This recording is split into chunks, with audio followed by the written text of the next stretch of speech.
Shit stream.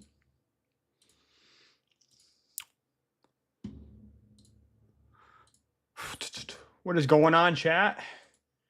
What is going on? Hope everyone's doing well.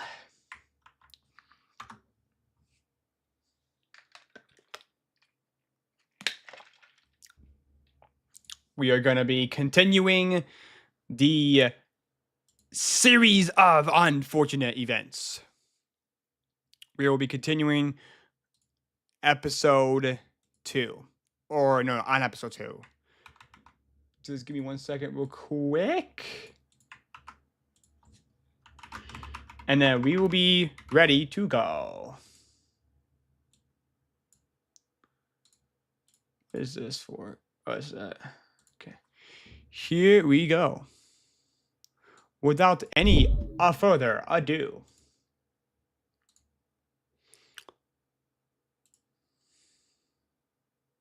We are now on episode 2. Episode 2 is called The Artistry Academy, Part 2.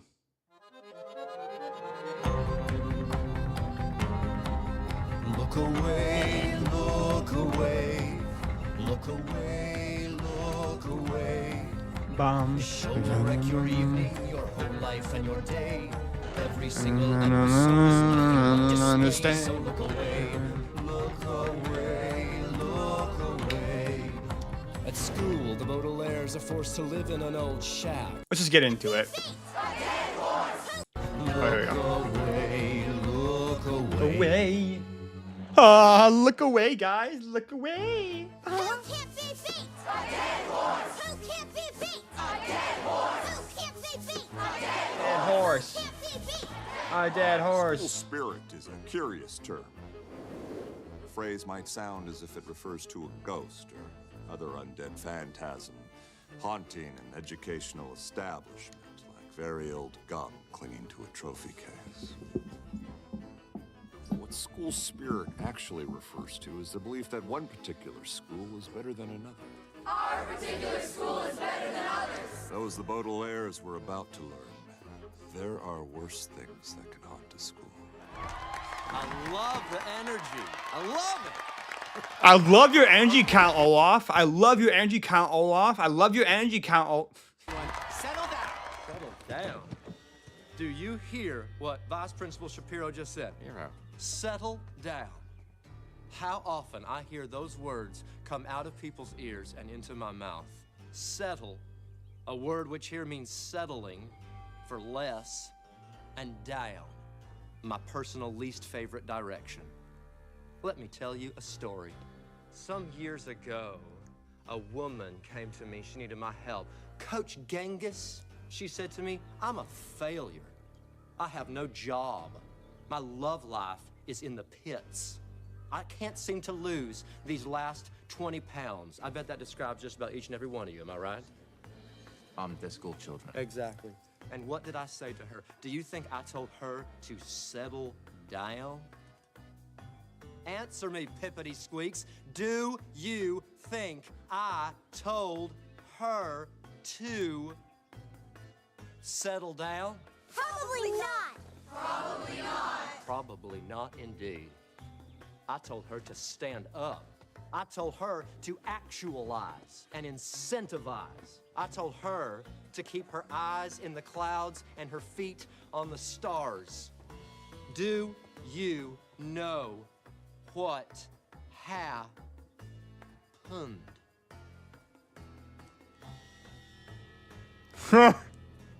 She died in a mysterious fire.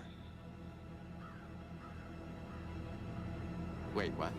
Settling down is what losers do. No, but the woman you were talking about. Settling down is what started World War I. Okay, but the story you were telling, you were just... Settling down is what happens when you bite your lip and then your lip gets swollen, and so you bite your lip again, and then you keep doing that thing where you keep biting your lip over and over. I don't want that. Do you want that, Proof Rock Prep? No! Let's bring the violin! The whole school is falling for the treachery of an unhinged villain. That always happens at pep rallies. This might be our only chance to stop him. Sonny, Stay here.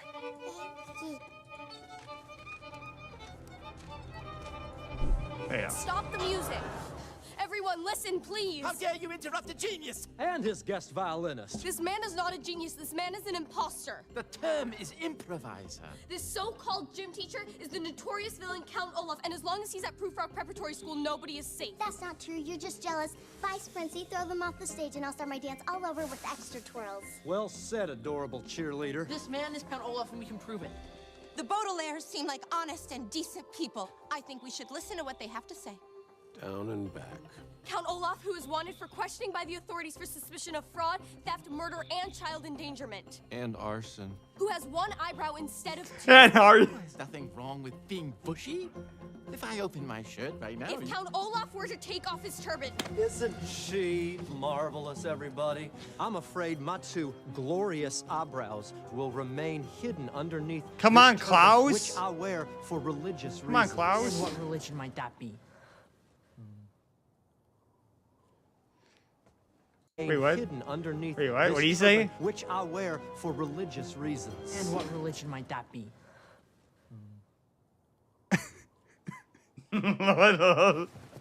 Reconstructionist Judaism. Reconstructionism. Yes, that. I would never ask you to remove your turban, Coach. I'm against religious persecution, but I can't speak for the orphans. Count Olaf can also be identified by the tattoo of an eye on his ankle. My body is a temple, young man. I would never sully my skin the way so many young people do nowadays with their hedonistic lifestyle of loud music and abstinence. Then why don't you take off your shoes and prove it? Absolutely not. Is that for religious reasons, too? No, it's because taking your shoes and socks off is gross. We can compare Coach Genghis to the photographs of Count Olaf in the Daily Punctilio. You sound like a boring librarian. Plus, we don't need newspapers now that we have our advanced computer system. Oh, you mean that computer? He's sweating. He's nervous. No, I'm not. I'd have naturally leaky pores. Will you and your pores please stand in front of this very expensive electronic device and just clear this whole matter up once and for all? This reminds me of a story. I think it's gonna say he's not. I think it's gonna say he's not. I think it's gonna say he's not. I think it's gonna say he's not. This is not Count. Bo. See? Yeah. See? Bo. I think this It's calls because he has this stupid thing on his head. That's for a little why. democracy. My second favorite Bo. style of government. How many of you want to hear more tiresome accusations hurled at an innocent man from orphans? Investigate further! We demand that this issue get further scrutiny! And who here wants to hear about an exciting new program that is sure to blast your school spirit right out your blowhole?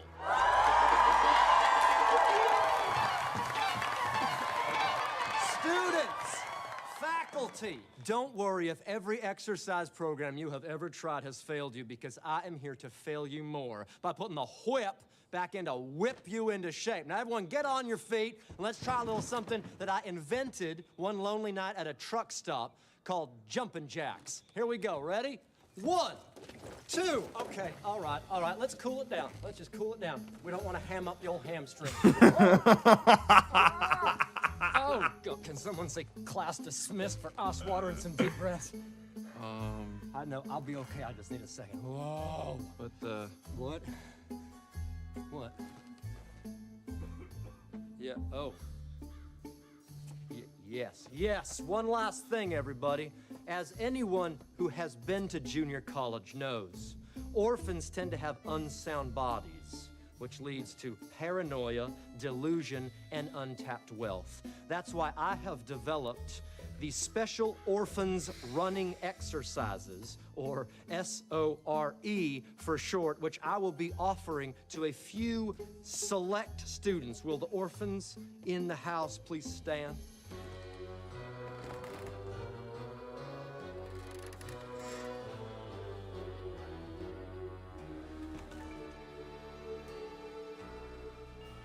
Okay. Okay.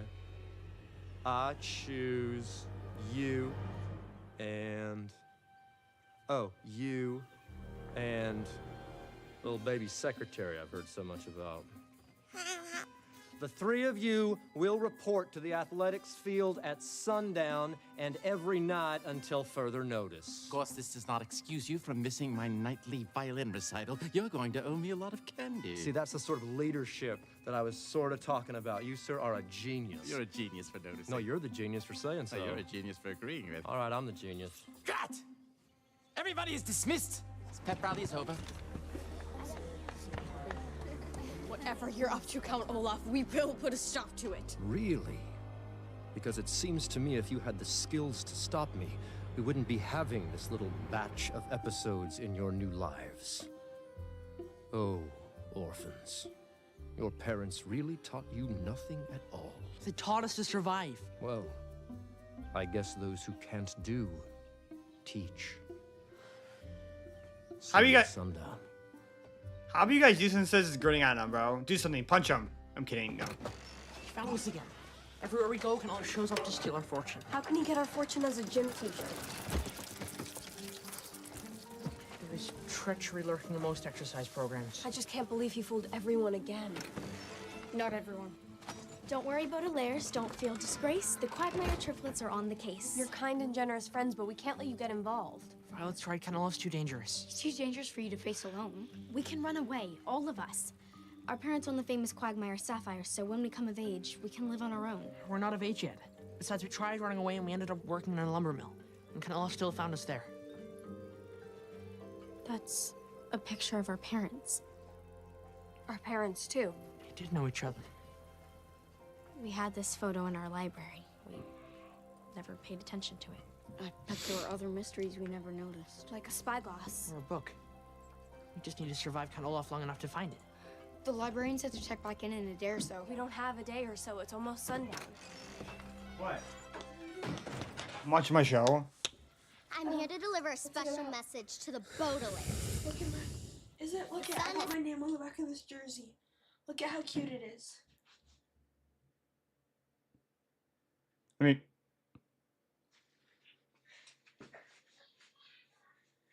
6, 7, 8, 9, and... Okay, bye. Bye. So I want to say. 6. Setting hooray, hooray, 'cause Genghis sent me here to say the Baudelaire orphans go to the field. And my name is Carmelita! That doesn't even rhyme. Only cake sniffers care about poetic form!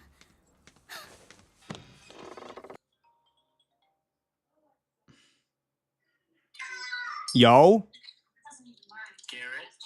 I am streaming right now. What's up? I see it. I'm watching. Thanks, man. Yeah.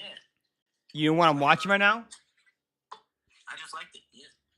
I appreciate it, bro. A series of unfortunate events. Is that a show? Yeah, it's on Netflix.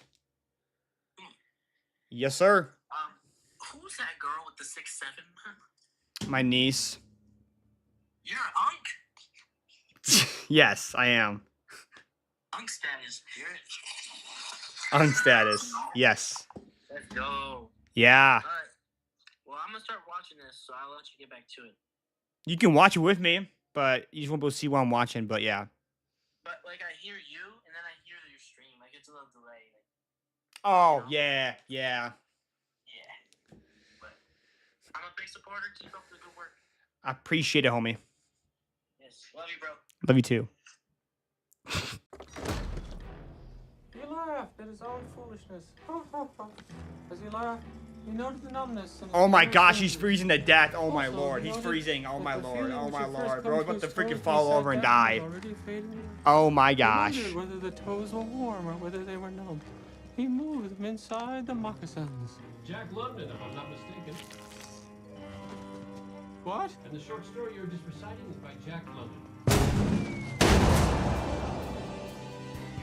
Who is that? Snicket? Jacques Snicket. Did somebody call for a taxi? What the world? Punctuation, orphans. Punctuation. Punctuation? The art of arriving not late. That's punctuality, and you said to be here at sundown, so we're not actually late. That's curious. Someone just referred to you as the late Baudelaires. Maybe they were talking about your parents. That reminds me of a story that I'm gonna tell you. Some years ago, a set of wealthy children came to me, needing my help. There were 3 of them, 1 of each. Girl, boy, and baby. Coach Genghis, they said to me, we're failures. Our parents have abandoned us for careers as burnt-up skeletons. We have nothing in our lives but all these bags of money, and they're making us failures who read books and stuff. And do you know what I told them? Oh, I think I know this one. Did you tell them to stand up? They were already standing. Did you tell them to actualize and incentivize? What? That doesn't even mean anything. I told them to put on some very expensive running shoes, and then to take this bucket of luminous paint. Luminous is a word I invented for things that glow in the dark. We know what luminous means. And then they are to drag this bucket around and around until they have made a luminous circle on the ground. That's it? Yes, that's my exercise program. Genius ideas are simple, like the wheel or neurosurgery. The orphans will run around and around and around in a circle to exercise their mother and fatherless legs. Okay, but what are you going to tell the Baudelaires to do? What am I gonna ask? Yeah. It's the same. What's the same? Isn't it time for your little light to shine? Oh, I need a few minutes to rosin my bow. Oh, don't say that in front of the children. Whatever you're up to, Olaf, we will... The book, I've got to get it to the Baudelaires. Try not to speak. Not listen till we get some hot chocolate in you. Well, well, if it isn't a cake sniffer and his cake sniffing friend. You must be Carmelita Spatz. How do you know who I am? I work for an organization that keeps tabs on young people of interest. Well, obviously I'm interesting. Interesting can mean a few different things. A polka dot suit is interesting, but no one looks good in one. This man here is my friend, and I don't appreciate anyone mistreating my friends, no matter what age they are. Oh, and by the way, I believe it takes one to know one, cake sniffer. You stood up for me. Going back to school can be traumatic for anyone. That's why I keep a trauma blanket in my cat. My hero.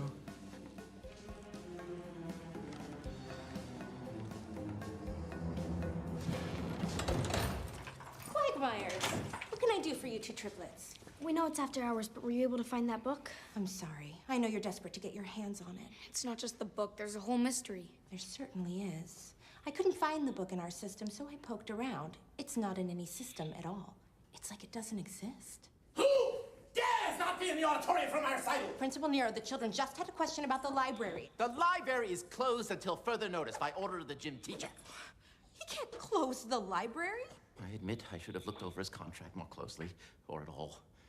He's also designated the walk-in freezer as off-limits, so there go all my popsicles.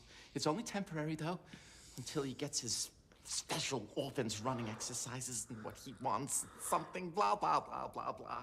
Now get moving, twins. We're not twins. Our brother Quigley. Brother Quigley died in the fire. I know. Try to work up some pleasant small talk for change. Just me. Keep running, orphans. Run for your lives. What are we doing? Running in circles? How does that help Count Olaf steal our fortune? I don't know. Something else has to happen. There's no way he's gonna make us run laps all night. I brought you a quintuple macchiato so you can make them run all night. You want me to stay out here, keep you company? I know that I get lonely sometimes. Why don't you go check out the concert?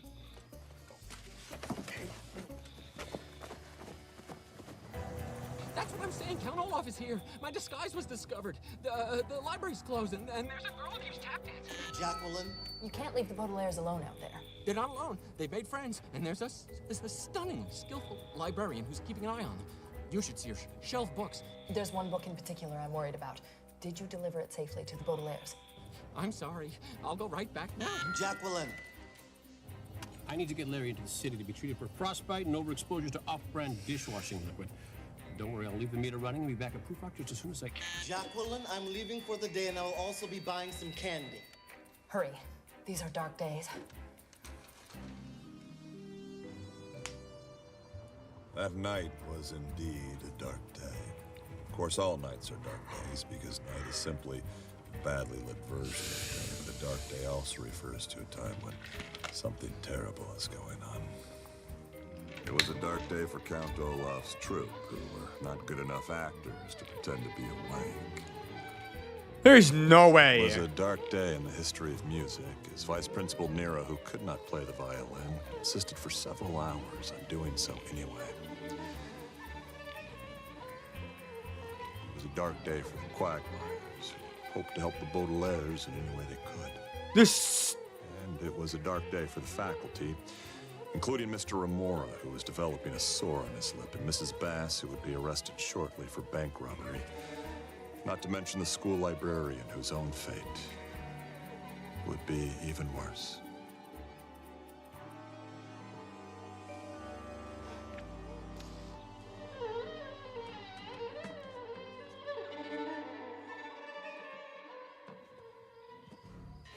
But of course, the night was the darkest day for the Baudelaires, as they ran lap after lap after lap after lap.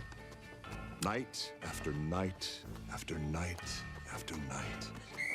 Knowing nothing of Count Olaf's plan, nothing how they could defeat his treachery, nothing but their own desperate exhaustion.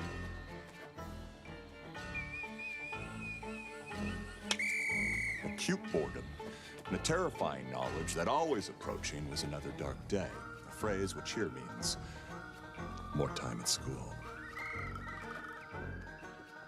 There's no way, bro. Pop quiz. Everybody grab a piece of paper and write down everything they remember about the time I spilled soup on my sweater, including the vegetables in the soup, the washing instructions for the sweater, and the number of geese on the farm where my in-laws opened a bed and breakfast. Pop quiz. Question number 1. What is the circumference of yesterday's pomegranate? Question 2. What are the dimensions of the vault at Mortuary Money Management? Question 3. How far apart in decimeters are the security cameras? I need you all to really pay attention to these numbers and give me exactly what I'm asking for. Dear Mr. Mozart, I've now written you 6 times, and for the life of me, I can think of no possible reason why you've not replied. Perhaps you're afraid of a little competition? If I'm not mistaken, you've written 41 symphonies. I've written over 4,000. I'm writing one right now. It's called Why Won't You Write Me Back? You must be on your last legs, Baudelaires. I haven't been this exhausted since I stayed up all night with my first Tesla coil. At least you weren't late to class. I've never flunked a test in my life, but I got every measurement wrong. Of course you flunked, Klaus. Count Olaf has been making you run laps every night. We're no closer to figuring out his scheme. It's like that luminous circle he made us pin on the ground is a giant glowing zero, and we know zero about it.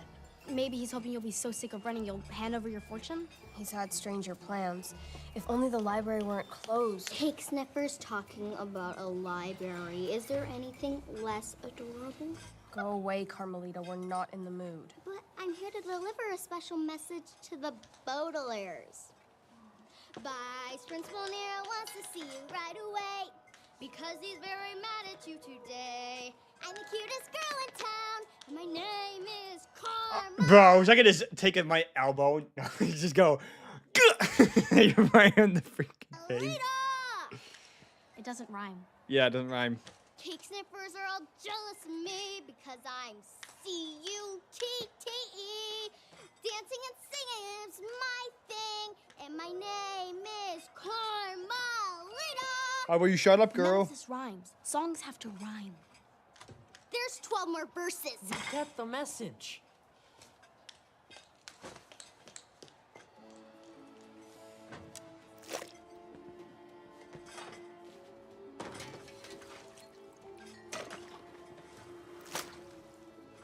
Coach Genghis tells me that even after running laps for 9 hours, you remain out of shape and winded.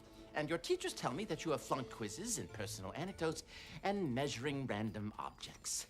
And finally, don't even get me started on Sonny's employee evaluation. I couldn't be more disgusted if I had written it myself. You did write it yourself. You did write it yourself.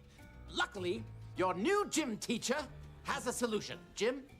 Let me tell you a story. Homeschooling. What? Homeschooling. It means staying at home, sitting at your kitchen table instead of clogging up a classroom. Vice Principal Nero, Mr. Poe specifically placed us at Proof Rock Preparatory School. Mr. Poe wants us to stay here for at least a trimester. Either keep your grades up or I'll toss you three out on your ears. Your wealthy ears.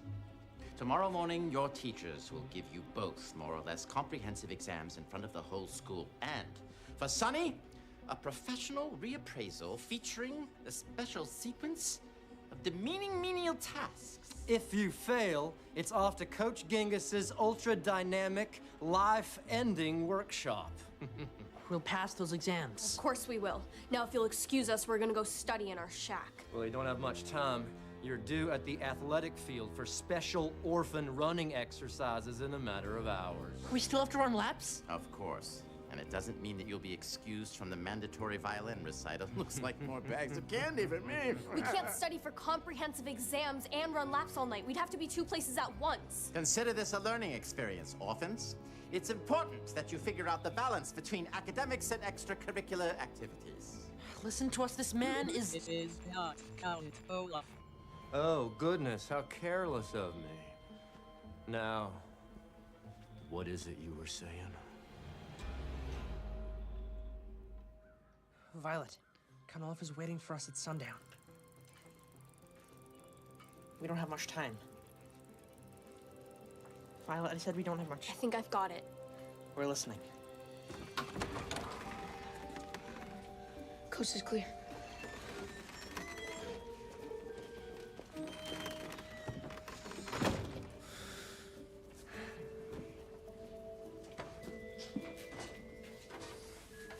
Find some glasses.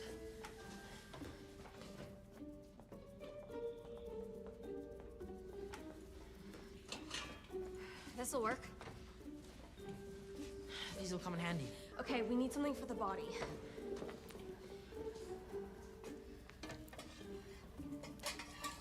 Flour. Perfect.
That was just gross, dude. What the heck was that, bro?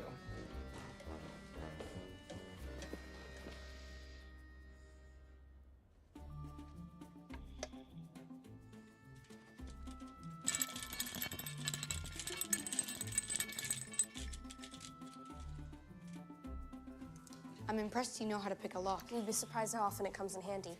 This knot's called the Devil's Tongue. It was invented by female Finnish pirates in the 15th century. How do I look? Different. Which is good. I mean, not that you didn't look good before. I mean, you did look. Sonny, how are those glasses coming? You guys can still back out now. We can find another way to pass the test. Look, my sister and I won't sit. We'd better hurry. Us too. I have this feeling like we're never gonna see you again. You could just go back to your broom closet and forget all about this. Is that what your parents would do? Well, our parents aren't here. I bet they taught you the same thing our parents taught us. What? What friends are for. We have to be careful sneaking out, so you guys go first and we'll wait till it's clear.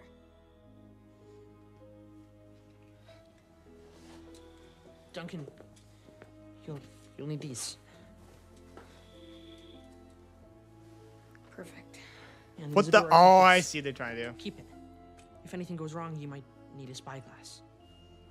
I don't think anything will go wrong. We'll see Baudelaires before long.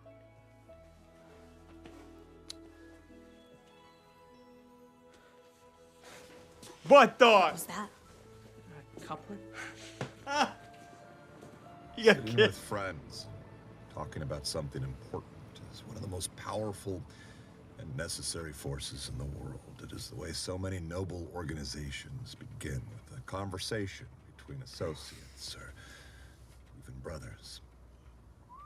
People gathered together to fight treachery, as the Baudelaires and Quagmires gathered together. Proofrock Preparatory School is the reason that so much wickedness is defeated. My brother told me that. I'd give anything to sit and talk with him again.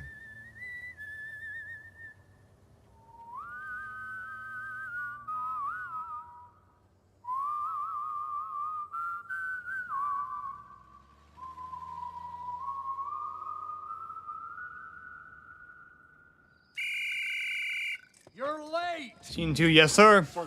Yes, sir. I think that waiter's long gone, boss. We searched everywhere. Mysterious. It looks like somebody broke him out of their freezer by smashing the door. Dastardly. And then they left in a taxi. Expensive. Enough! Leave me alone so I can finish my plan. Me too? I can't believe I'm here. Staying up all night in the athletic field, waiting for things to go my way, just like when I was in school. My whole life is just going around and around in circles. Yeah, I finished season 1 already. Plays on before you put Yeah. it in the oven. Well, it ends here. All right, orphans, start going around and around in circles.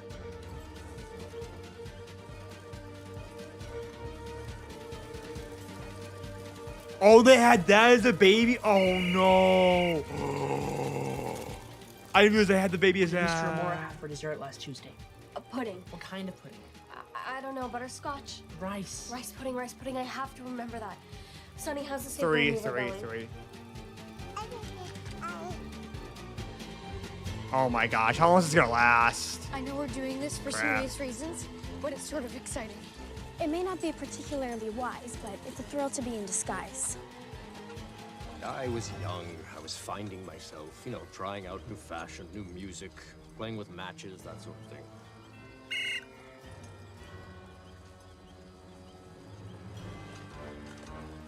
His collar. I dribbled on his collar. Oh no, they're ripping apart.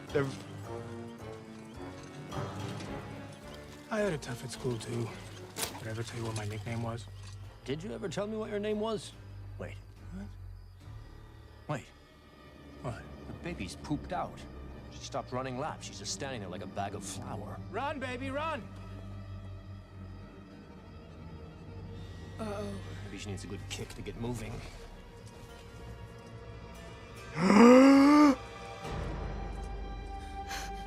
Get moving, baby. What do we do? Keep running. Can we make it to the broom closet? There's a better place to hide out.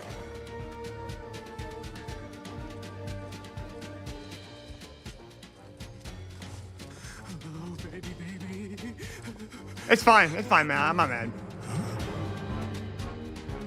Stay here. I'm not mad at all. It's all good if he doesn't.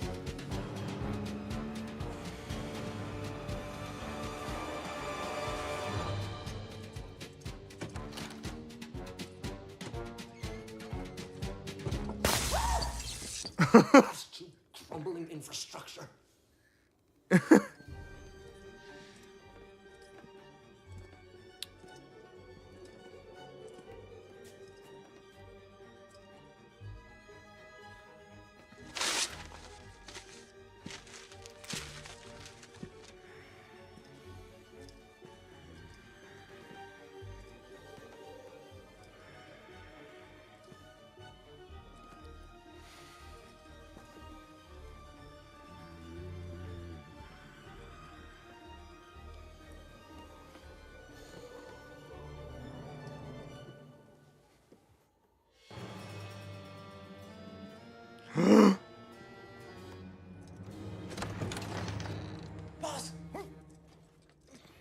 Oh my gosh.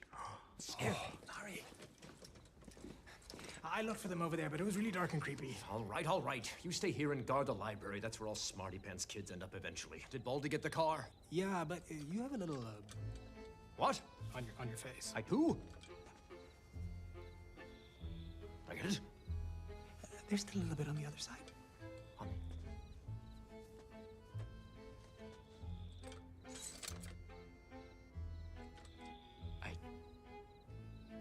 Thumbs up.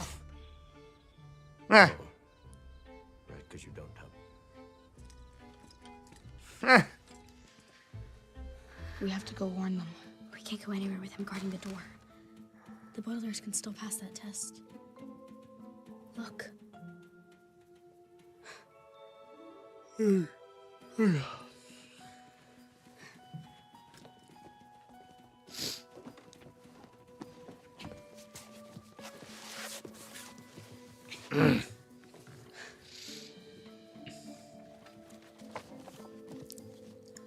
Spyglass.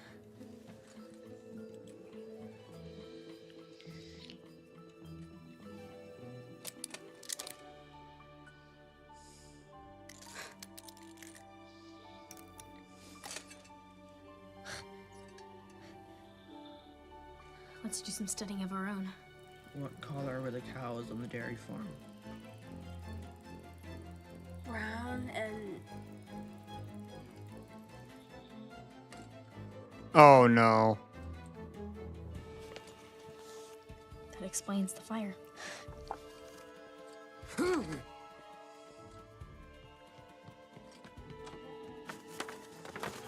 We've seen that man before.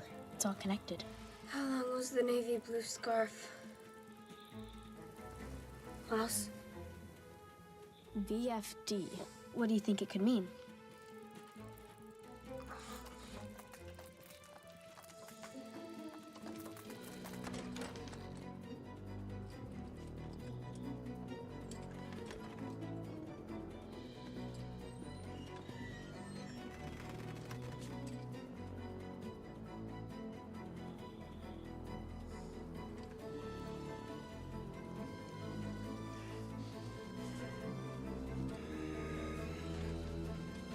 Oh, they're dead. Not dead, but they're screwed. They're screwed.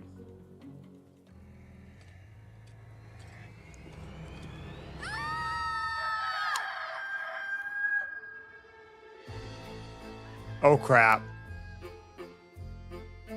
That's not good. Baudelaires, are you ready for the worst morning of... Good morning. What are you doing here?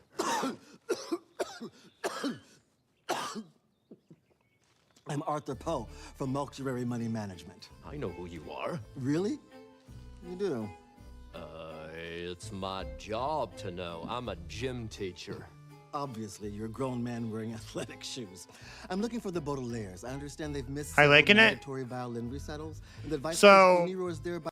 I have seen I've seen the first 2 seasons of the show, but it has been a very, very, very, very, very, very long time since I have seen the show.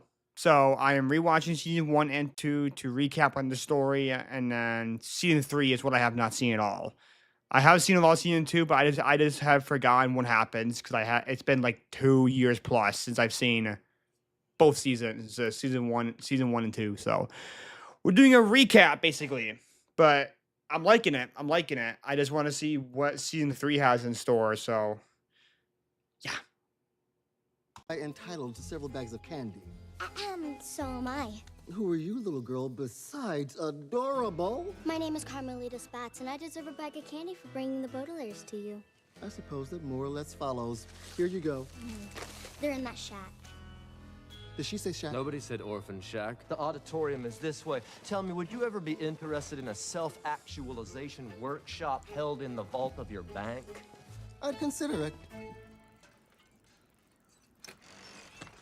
yeah, they're sleeping, bro. Like,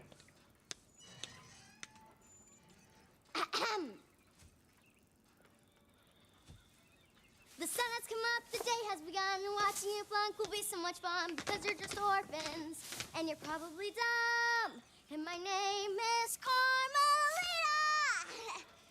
Maybe I'm just tired, but I think she's improving.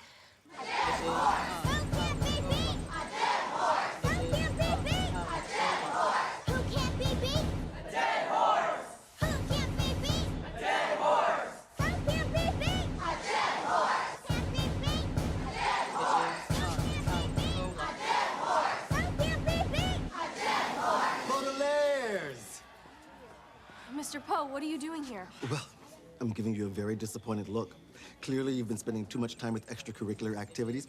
I don't think homeschooling is the answer, but I've brought along the necessary paperwork as suggested by Vice Principal Nero and by a gym teacher who I met wandering around outside just now. That gym teacher's Count Olaf in disguise. He managed to track us down to prove our preparatory school is in the middle of a scheme to steal our fortune. Count Olaf, but what about the advanced computer system Nero told me about? It hasn't worked.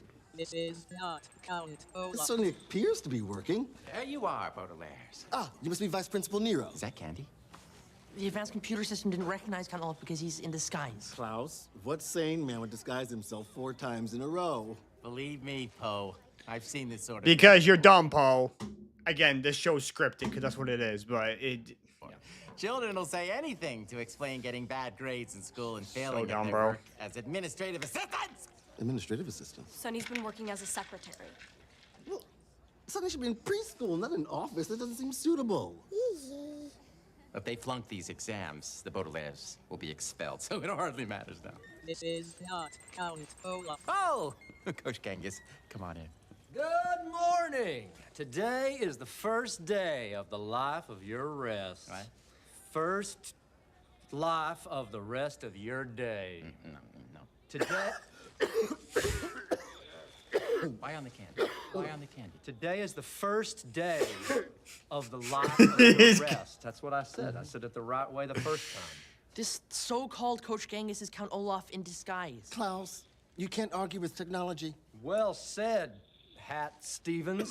You must be a very self-actualized person. Well, I do eat a lot of yogurt. Delicious.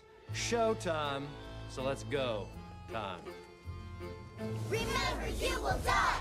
Remember, you will die. Remember, you will die. Remember, you will die. Remember, you will die. Remember, you will die. Remember, you will die. Remember, you will die. Remember, you will die. Remember, you will die. Bro, what is this? Yes, let's hear it. I want your energy dumped on my head so it can run down my face like a lotion. Yes. Yes. Woo! I feel it. Can you feel it, Caligula? Nero. This school has a new kind of spirit energy, a sense of unity and joy, which you usually cannot find unless you are at a birthday party or a public hanging. I must admit, I'm a little excited to see this. I think that the flunking of the Baudelaire children out of this school is bringing out the best of all of us. And so, without further ado... A violin cadenza in the style of the Human League. Whoa, whoa, What? whoa. No? Let's not get ahead of ourselves, okay? Hey, Gamora, Sass.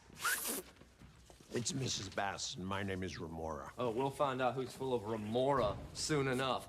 Test them. Test them. Test them. Test them. Test them. Test them. Test them. Very well, Violet, and the story about my pet donkey. How many miles did the donkey run? 6. Oh, yes, actually, that's correct. Rats. Klaus, how long was the book with the yellow cover? 19 centimeters. 19 centimeters. Correct. Bro. Bro, this is... Sonny Baudelaire, I need you to organize these file cards of students who owe me candy. But not by name, no! But by the color of candy I want.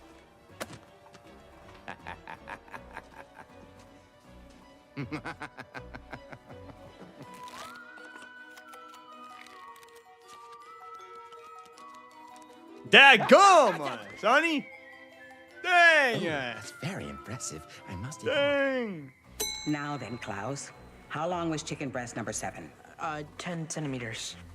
I must admit, I take a certain amount of pride in how well the Baudelaires are doing. I think it reflects well on multi-ray money management that these 3 children can recite facts from anecdotes, remember certain metric measurements, and perform secretarial duties competently relatively soon after the loss of their parents. Will you excuse me, please? How long was hot water bottle number 53? 45 centimeters. In a world too often governed by corruption and arrogance, it can be difficult to stay true to one's philosophical and literary principles. In a world too often governed by corruption and arrogance, it can be difficult to stay true to one's philosophical and literary principles. It's something you don't need to hear twice, because you already know that it is so.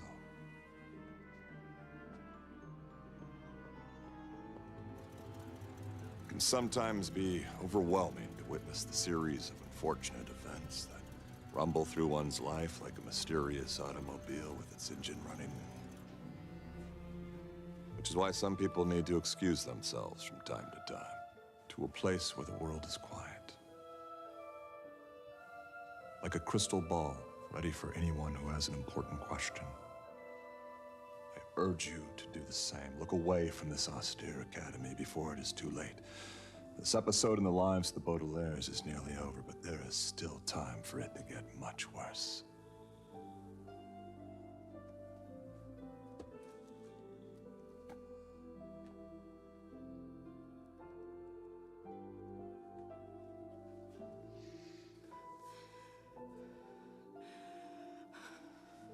At last, we've come to the end of the comprehensive exams and the professional reappraisal for the Baudelaires. Violet Baudelaire is a fine student and hereby passes language arts with high marks. In all of my years of teaching, I never encountered anyone more fluent in the metric system than Klaus Baudelaire. He gets an A+, 2 centimeters by 1 centimeter. I hate to admit it, but Sonny Baudelaire is a fantastic administrative assistant. Look! She edited my resume, highlighting my musicianship, without drawing attention to the fact that I never graduated middle school.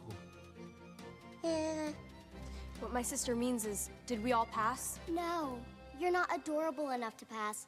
You flunked! You flunked! You flunked! You flunked! You flunked! You flunked! Bro, I hate that guy. Oh! I can't, bro. I have to admit that the Baudelaires pass with flying colors. Mr. I will allow them to stay the remaining trimester. And you may leave after giving me the candy. Thank you, Vice Principal Nero and Baudelaires. The disappointment I expressed earlier has completely been lifted by the fact that you clearly memorized facts and anecdotes to the best of your abilities. And Sonny, I may consult with you later about the bank's latest quarterly report, which frankly could use a more dynamic layout. Not yet, you won't. This is a comprehensive exam, isn't it? Well, I'm the gym teacher, and I haven't given my test yet. And according to the Proofrock Preparatory Handbook, gym teacher evaluations are worth a full 51% of their grade. That's actually correct, but how did you know? A long time ago, a handsome young man was expelled from this very school on this very stage for that very reason. So, one last challenge, Baudelaires. And this one will determine your entire future. We'd be more than happy to run laps. I think you'll find we're in extremely good shape.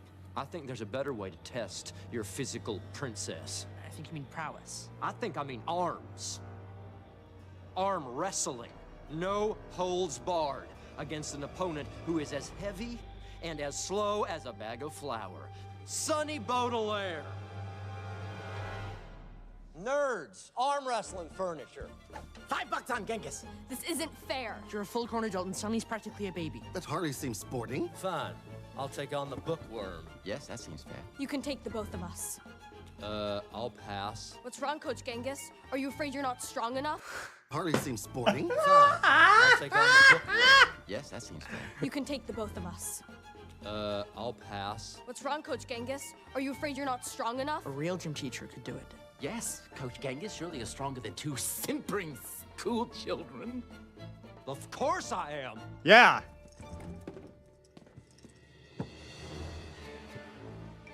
Come on, guys, don't lose and This get reminds count me of a off. story. Some time ago, 3 orphans came to me and needed my You help. better not lose, Coach, Bordelairs. they said to me, You "We better are not complete lose. failures. We have an enormous fortune, and we are keeping it all to ourselves out of our own selfishness. How Oh, do Sonny, we Sonny. learn Yes, to Sonny. share? How do we learn to give up in the face of all-powerful, very good-looking physical strength? Sonny. Do you know what I told them? You can never give up. You can never give up. Never back Find down. yourself. Never give up. In terrible circumstances, you must keep struggling. You must struggle until you find a safe place to You live. must struggle until you find noble and reliable friends. You must struggle And struggle. until the world can see who you really are.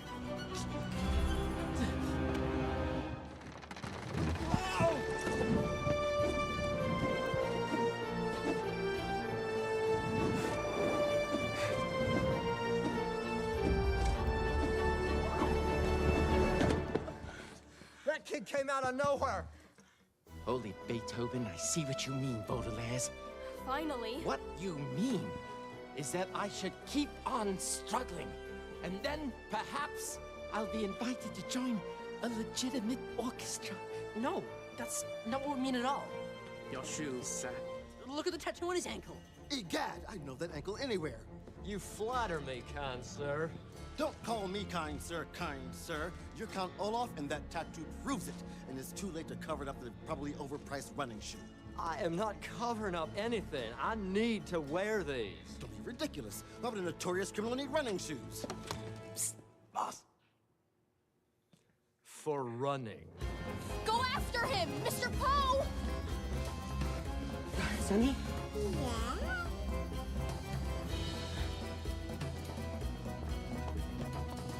Wow, they're back. Well, they have been running laps for a couple weeks. Go, Horsey, go!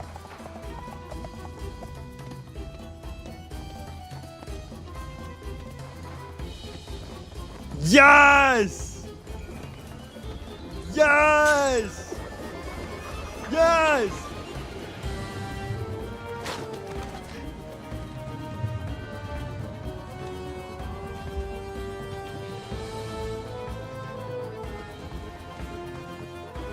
They got him!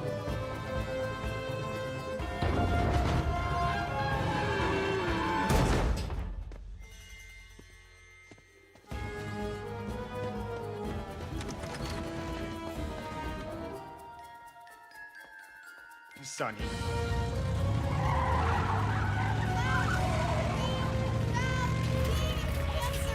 Nora! No! Keep running. No!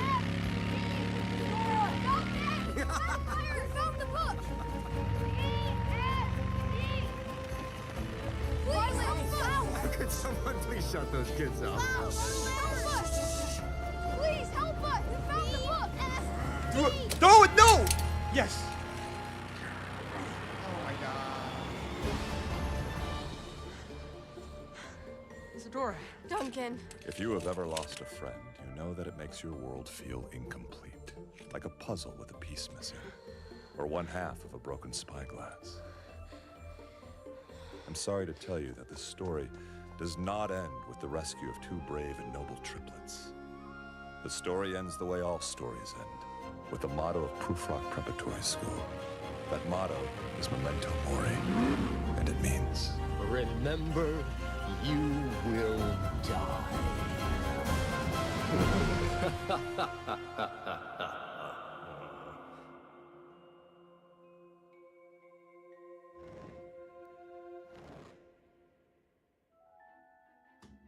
That kind of ended a crappy way, not gonna lie, but I mean... That kind of ended a crappy way.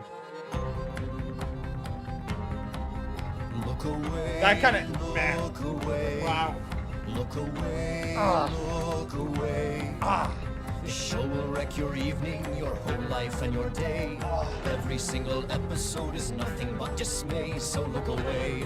Look away. Look away. The Baudelaires are taken in by people who are rich. But Olaf has a plan that's going off without a hitch. It's a race against the clock to rescue their two kidnapped friends. You'll need rescuing yourself before the sprint will end. Just look away, look away.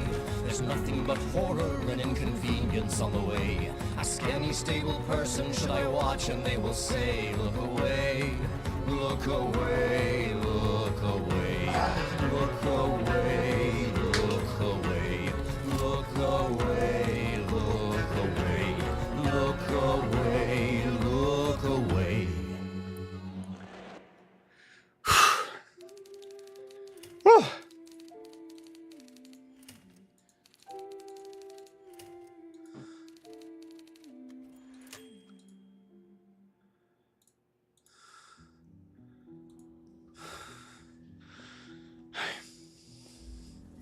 The episode you are about to watch, assuming your eyes are open and tilted towards me, is one of the few stories which can teach you the difference between the word nervous and the word anxious.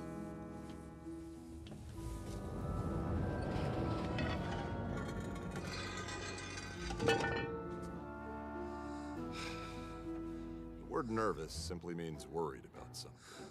The way you might feel if you were served prune ice cream for dessert, because you would be worried that it would taste awful. I'm nervous. The word anxious, on the other hand, means troubled by disturbing suspense, the way you might feel if you were served a live alligator for dessert, because you would be troubled by the disturbing suspense of whether you would eat your dessert or it would eat you. I'm anxious.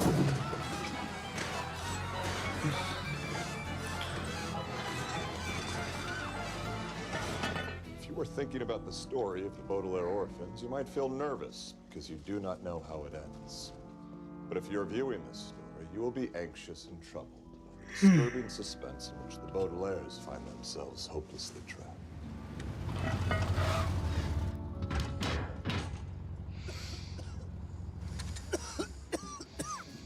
Now, Baudelaire, I know you must be a little nervous. I was a little nervous myself trying to find you a new guardian given your previous track record, but never fear. This is a very fashionable block, much more fashionable than when you once lived with your parents, even though it's just a few blocks away. We're not concerned with how fashionable it is. More than nervous, Mr. Poe. We're anxious. Our friends have been kidnapped by Count Olaf. Ah, yes, the Quagmire twins. Triplets. But there's only two of them. Quickly, Quagmire died in a fire. Then there's no need to worry about him. As for the other two, Dennis and Iphigenia. Duncan and Isadora. Do you know what that is, Baudelaires? A police car? A city-wide manhunt to apprehend Count Olaf and rescue your friends.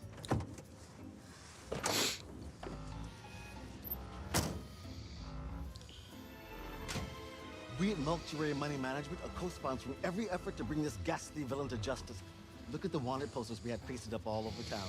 You can't even see them. All those trees are blocking the light. Trust me, it's a very good likeness of a very bad person. Furthermore, once I drop you at this apartment building where old friends of your parents have promised to be your new guardian, I'm taking a lengthy helicopter ride to search for the Quagmires using binoculars my wife gave me as an anniversary present.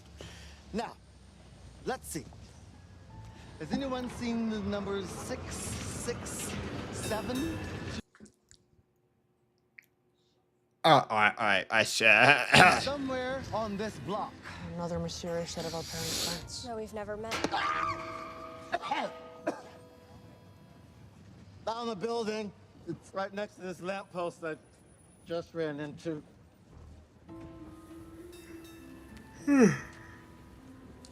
Names? I'm Violet Baudelaire, and these are my siblings, Klaus and Sunny. Oh, yes, you're expected. But who's that behind you with the nosebleed? This is a restricted area. Don't mind me, I'm just dropping off the Baudelaires, and then I'm off to find a nearby clinic and or bag of frozen peas before I miss my helicopter. I'm sorry, sir. No unauthorized parties allowed. There's a citywide manhunt going on. Well, in that case, goodbye, Baudelaires. And if you need to contact me, remember, I'll be in a helicopter and won't be reachable at any moment at any time. Friend of yours? Oh, he works at a bank. I know the type. In fact, you'll be staying with the city's 6th most important financial advisor and their spouse. Mr. and Mrs. Squalor live in the penthouse, which is a word for the very top floor of 667 Dark Avenue, the most fashionable building in town. And the Wait, what was it? In fact, What was you'll it? be staying with the city's 6th most important financial advisor and their spouse. Mr. and Mrs. Squalor live in the penthouse, which is a word for the very top floor of 667 Dark Avenue. All right. Just wanted The to. most fashionable building in town and the most secure. Rest assured, Count Olaf won't be able to get in or out of this building. Sorry about the lighting. Dark is in. In what? Just in. You can take these stairs to the penthouse. Is the elevator out of order? I'm very good with mechanical devices. I'd be happy to take a look at it. That's a very kind and unusual offer, but the elevator is not out of order. It's just out. I'll phone the penthouse and tell them to expect you within the hour.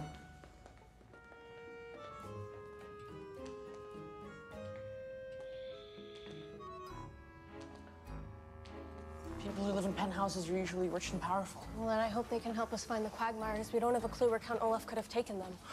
We're in the dark. Phrase "in the dark," which I'm sure you know, can refer to not only one's shadowy surroundings, but also to the secrets which might be surrounding you, too.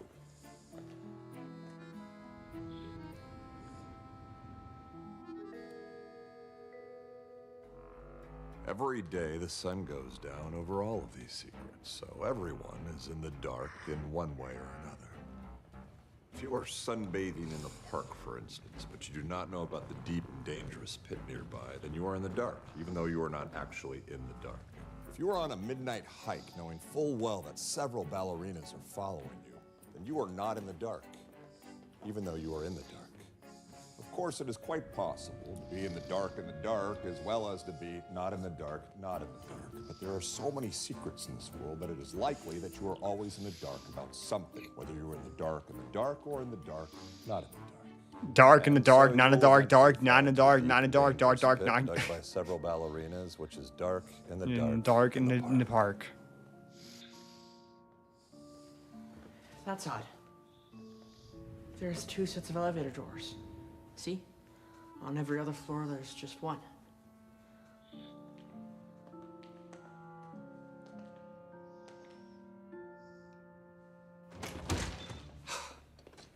You must be the Baudelaires. Welcome. The door's always unlocked. My name is Jerome Squalor, and I am so happy you come to stay with us.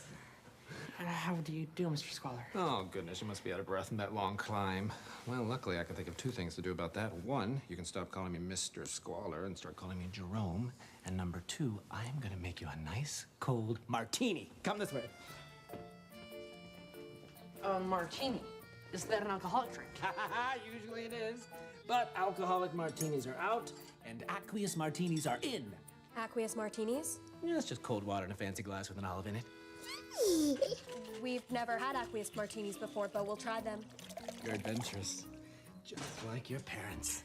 I remember when we all went up to Mount Fraught and did high-impact bird watching. How many years ago was that? Was Montgomery there? Or Josephine Anwissel. Who? Oh, no, I never met any of your previous guardians. You don't happen to own a spyglass? Oh, no. But one of the eagles flew off with my best pair of binoculars that day. Ugh, I was not happy. And then soon after that, I lost touch with your parents, but you know how it is, You get older, you find different interests, you marry a woman who despises all of your old friends. But there is no need to discuss such unpleasantness. I wanted to adopt you from the moment I heard about the fire. Unfortunately, it was impossible. Orphans were out then, but now they're in. Good evening. Well, it's mid-morning, my precious. I'm Esme Gigi Genevieve Squalor, the city's 6th most important financial advisor. Even though I am unbelievably wealthy, you may call me Esme. I'll learn your names later. I am very happy you're here, and when all my friends hear that I have 3 real-life orphans, they'll be sick with jealousy, won't they, Jerome? I don't know, darling. I don't like to hear that anybody's Have sick. such a glamorous life with me that your friends' eyes will roll back in their heads. You'll be exposed to all the Innis restaurants, the Innis boutiques, premieres, cockfights, gallery openings. What my wife means is that we hope you'll feel safe and secure. Jerome, don't tell them silly things like that. Okay. Children, here are some things you should know. Dark is in, light is out, stairs are in, elevators are out, pinstripe suits are in, and those horrible clothes you're wearing are out. Oh, what my wife means is that we hope you'll feel very comfortable while you're here. Oh, I just feel awful about all the terrible experiences you've had, and to think this entire time we could be taking care of you. And Jerome, it couldn't be helped. When something's out, it's out. Orphans used to be out. Well, we're glad you're interested in orphans now because we are very concerned about some of our friends. Oh, the Quagmires. I'm sure you're very anxious for them to be rescued. We are anxious. Well, if there's one good thing about being rich and powerful, it's that you don't have to be anxious. After they're found, the Quagmires will live right here with us. The more orphans, the better. It's always handy to have a few spares lying around. Okay. Rest at ease, Baudelaires. You live in a penthouse now. You're never gonna want for anything again. All we want is for our friends to be safe. Well, I'm sure we'll hear good news soon.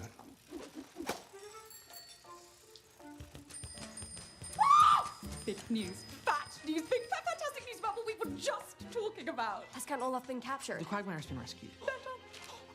Dark is out. Light is in.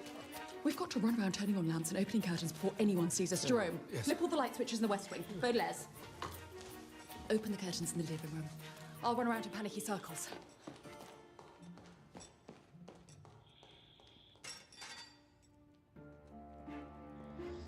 Maybe take a look at place your nice pet house. Something tells me that the squalors won't be as helpful as we need them to be.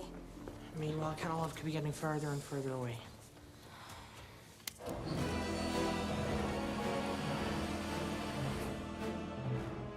Does this seem... No! How? How? What? No, this is no. How did you can't make this up? Seem like a nightmare? A bad dream? Because that's the effect I was going for. Well, I have nightmares too, Orphan. How does this guy know? I wake up in the middle of the night screaming, and the only thing that comforts me is knowing that the three of you will soon be screaming yourselves. Just like another set of wealthy orphans that have happened to be in my clutches. Duncan and Isadora. Where are they? You mean you don't know? I thought everybody could smell wealthy orphans when they were in arm's reach. Well, not to worry. Soon, all of you orphans will be in my clutches. Quagmires in one clutch, and you Baudelaires in the other. This pesky citywide manhunt may have foreshadowed me from taking him far away, but not for long. You mean forestalled? But we're gonna stop you. Mr. and Mrs. Squalor! Count Olaf is here. What? It can't be. Did I hear you right? How did he get past the door pass? How did he slip by the citywide manhunt? Where is he? He's right here. It's true, please, what the babushka is saying. What? Count Olaf, please, is right here. This poster is limited edition, please, and it is autographed by the star of this month's citywide manhunt. How in the world did you manage that? Please, pretty lady, I am foreigner. We have secret ways. Who is this man? True. I told you, Gunther was coming over today and that he said he might need a moment to hide behind the curtains. Oh, yeah! Dude. It's a pleasure to make your... You gotta be kidding me, dude. Hello, please. Okay. I hope you will forgive, please, the way that I am talking, but I am, please, a foreigner. No, Very you're nice not. to meet the husband of pretty Lady Esme and three hideous children. Is hideous the right word for what it is I am, please, trying to say? So foreign, so in. This is Count Olaf, and I don't mean the poster. Beautiful. No? I can see that Count Olaf is as handsome as a noble steed riding on the back of a beautiful princess. His legendary handsomeness is celebrated in special weekly holidays in my faraway land, please. And what faraway land is that exactly? Far away. I don't think Count Olaf can get very far away. Not with the law closing in. Oh, but think about the poor, poor Quagmire twins and their sparkly sapphires. They're not twins. If this Count Olaf is somehow recognized and taken to jail, the little Quaggies will never be found in their, how do you say in your language, super-duper hiding place, and they will starve to death. like castaways on desert island or vegetarian restaurant, please. Oh, let's not talk about depressing things like other people getting kidnapped. Let's talk about exciting things that are happening to me, like the inn auction we're planning. So the inn auction is happening on the Innis Day tomorrow at the Innis Auction House, Veblen Hall, and is being hosted by the Innis auctioneer, this foreign man named Gunter. Just look. Just look at this glossy but classy catalogue. This auction is going to be so fashionable that people are going to have heart attacks and hives. And of course, all the money goes to a good cause. Oh, which good cause? Me.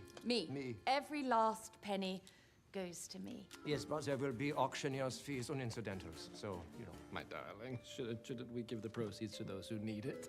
Perhaps those starving people we're reading about in the paper. Starving people can't eat money. Plus, if we give money to poor people, then they won't be poor anymore, and we won't have anyone to feel sorry for. Oh, poor people. Yeah.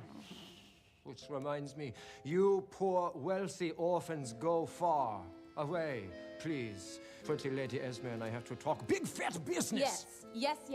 Jerome, right now, I need you to go put the children into pinstripe suits before anyone sees them in those clothes, and my whole life is ruined. Come this way. Okay. Now, the Duchess of Winnipeg once stayed in this very room. Oh, wait, no, it was this one. How many rooms are there? 71, I think. And even I don't even know what's in half of them. The other day I found a kitchen I swear I'd never seen before. And the omelet was really good. So you're saying the penthouse has lots of places to hide? Oh, I love hide and seek, but it's so big I thought you'd like to bunk together, at least for the first night. Children could get lost in this penthouse for ages. Now here's your pinstripe suits. I'm going to make another round of martinis while you three change. I am so glad you're here. I can't believe Count Olaf found us so quickly. That means the Quagmires are close. Count Olaf said that they were in arm's reach because the citywide manhunt forestalled him.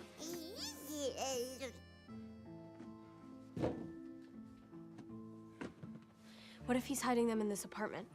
Jerome said even he doesn't know what's in every room. And that children could stay lost in this penthouse for ages.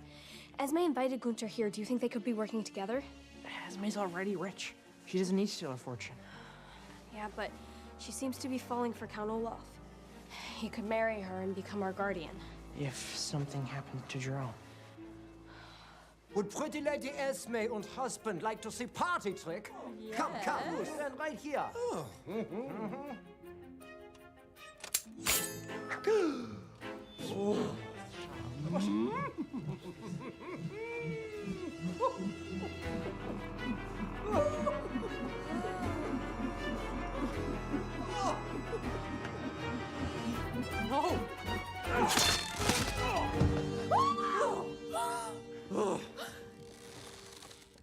This sofa belonged to the King of Arizona. You don't recline on it. Oh, sorry, darling.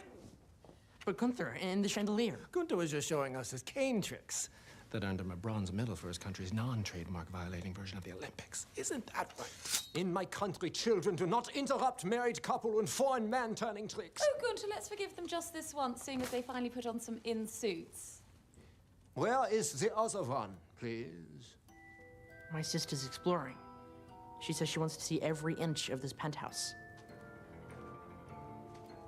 Oh, I hope she's careful. Without a system, a person could get lost. My sister's very resourceful.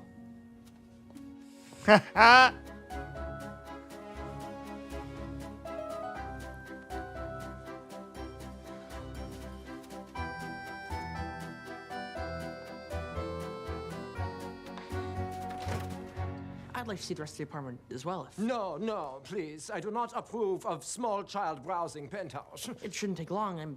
This penthouse probably has, I'm guessing, 2 to 3 rooms. 2 or 3 rooms? 2 or 3 rooms. Step this way, orphan boy, and prepare to be so dazzled your eyes will turn black. I know what your sister is up to. And we know what you're up to, but you won't get away with it. Really? Have you seen my press clippings? I could get away with murder. Again.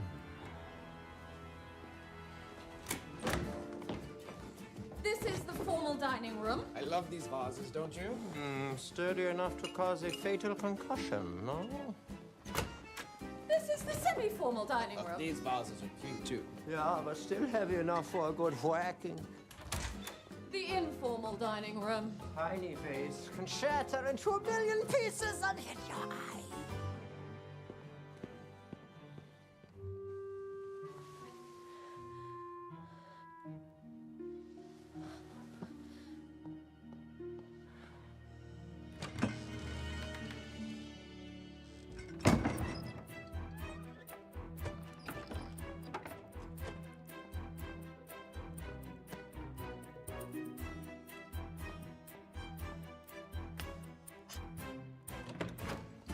This is the games room.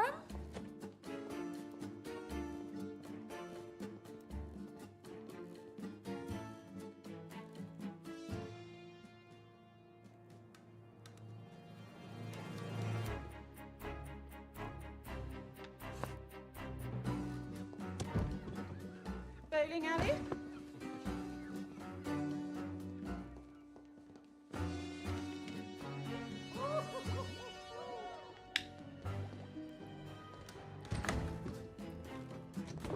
My powder room. I'm not allowed in here. That's right, dear. Yes.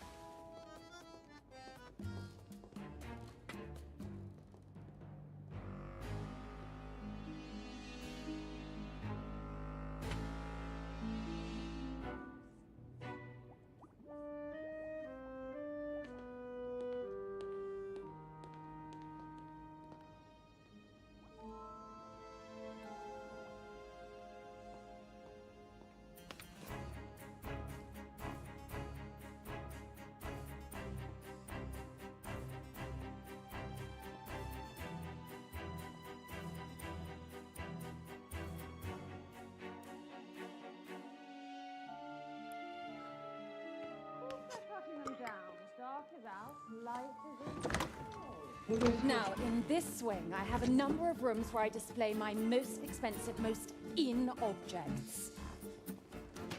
This is an enormous basket of rutabagas, the innest root vegetable. This is a collection of extremely long rubber bands. And this is Spain's largest handkerchief. Oh, yeah, this was large enough for, how do you say, suffocating rich person.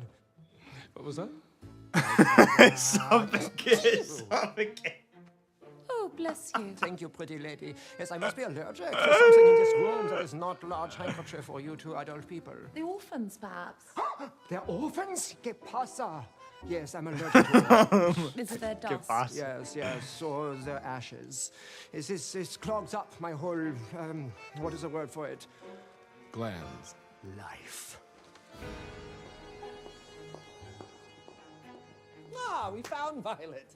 How was the tour? It was thorough. And? Then we're back where we started. Don't be silly, we started in the dining room. Speaking of dining, I am so hungry I could chew off your arm. Yeah. The innest restaurant in the city is just half a block away. We'll take the block-long limousine to get there. Think of the publicity. We could get our picture in the paper. Oh, yes, let's take one now, please. Yes! Darling, I'm not sure the Baudelaires would like Jerome, camera. Kids, come on. Oh, no, no, pretty lady, please. Just, how do you say, money shot? No, no. Orphans in the photo will generate extra excitement, like celebrities or sled dogs. Come on. Oh, no. Lovely. There we go. Get the pinstripes in. Why is he setting up? There we go. Say cheese! Gorgonzola! The Baudelaire orphans are this season's fashionable accessories for the city's sixth most important financial advisor, Esme Gigi Genevieve Squalor Center, who is organizing the in-auction with Gunter, far left, and her husband Jerome, not pictured. Do you have any idea how many orphan students from Proof Rock Preparatory School are ending up in the hands of dreadful people? Surely you're not afraid of foreigners. What? No, of course not. I am talking about the parade of Souris that has plagued the Baudelaires, the Quagmires, and who knows what other orphans of whose affairs you are supposed to be vice president of. Souris means trouble in Yiddish. Oh, I know what Zurus means. Mr. Poe, I have taken an unpaid sabbatical from my job as a school librarian to come to this city and investigate these things for myself, and frankly, the more I read, the more confused and upset I become. The same thing happens when I read, too. It's so my wife and I prefer to curl up on the sofa and watch a few episodes of streaming television. I have discovered a number of startling facts and developed a number of disturbing theories. If you just have a few minutes... I'm afraid I don't have a few minutes. If you've ever had to postpone a helicopter ride, you know how grumpy the pilots get. Don't care about grumpy pilots. The Quagmires must be found and Count Olaf must be brought to justice. Mr. Poe, please. I haven't anywhere else to turn. That's nice. Jacqueline, could you bring the helicopter safety harness? Please.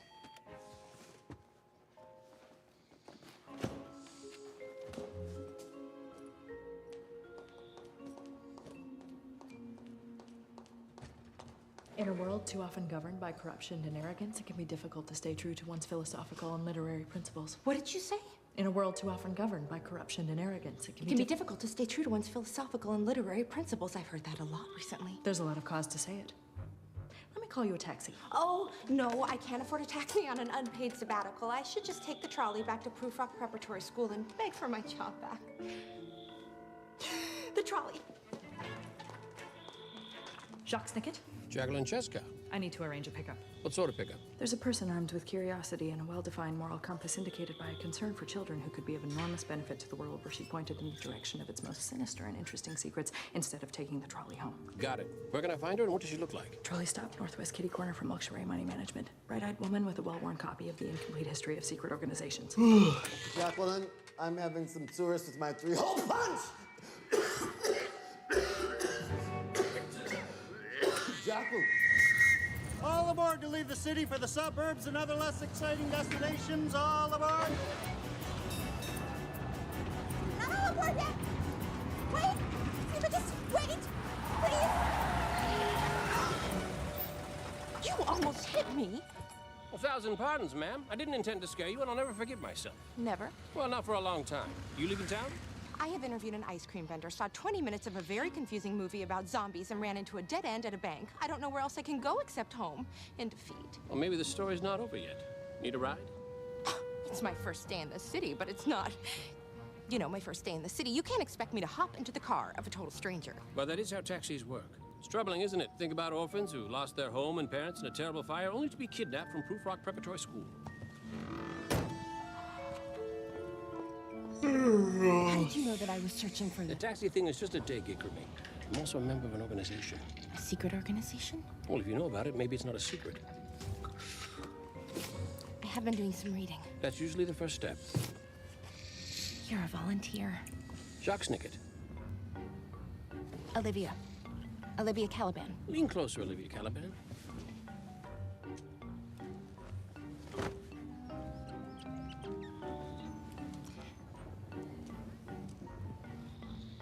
You see any better now?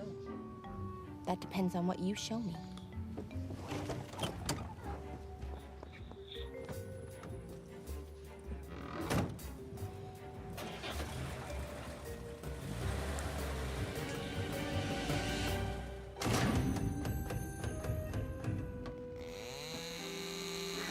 Oh dear, they're cutting down all the trees on our streets. Of course they're cutting them down. Dark is out, light is in.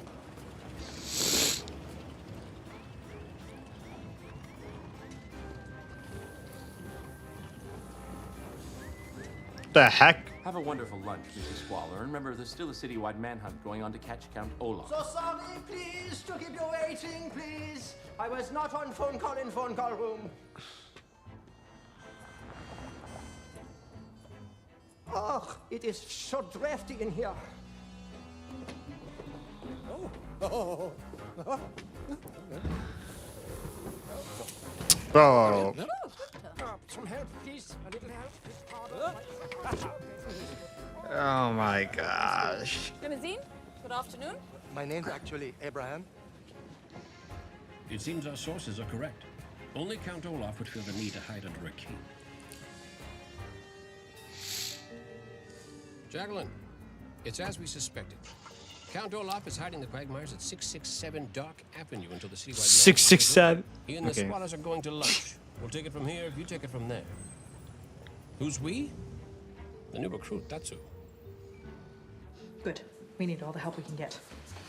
Jacqueline, my wife is here to drive me to the helicopter pad. But Mr. Poe, it's Secretary's Day. Are you saying I shouldn't fly very high in the air in a rickety death trap, but instead should take you out to a fancy lunch here on solid ground? I can be ready in 5 minutes. Me too. Tell me, Mrs. Poe, where do the city's most powerful financial advisors tend to have lunch? Let's go someplace spiffy and schmancy. Someplace in. Limousine, corner of dark and stormy. Step on it. Oh, I love that new coat, my dear. Yes, isn't it? Some imprisoned nuns made it from the feathers of a rare species of bat. Bats don't have feathers. Not this species. Not anymore.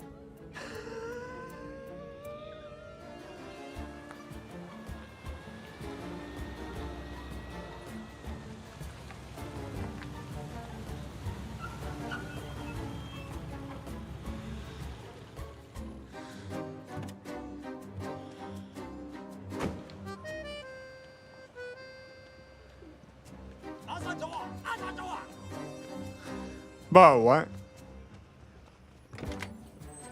Here we are, Mrs. Squalor. Thank you, Limousine. My name's actually, Are you sure you searched the entire penthouse? Sure, I'm sure. I had a system to keep track. If the quagmires aren't arm's reach, then... They must be somewhere else in the building.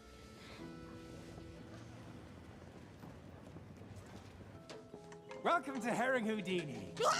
Welcome to Herring Houdini. Bro, Legitimate business. No dude, secret. are you out of your mind?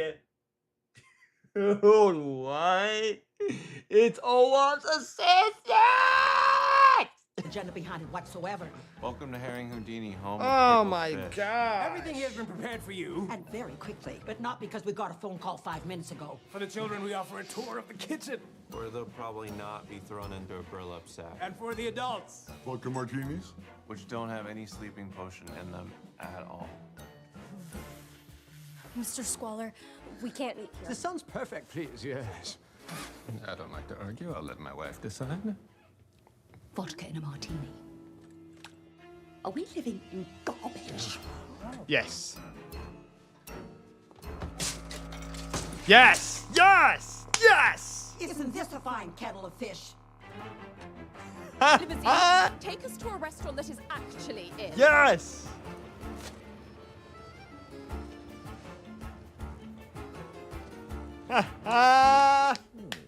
Yes!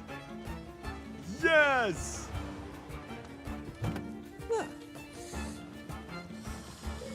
Pretty lady, why don't you eat here with your boring husband? I will take the children to the herring restaurant for kidnapping. I mean hors d'oeuvres. We're not driving all the way back there. It is, please, important. You're either in or you're out.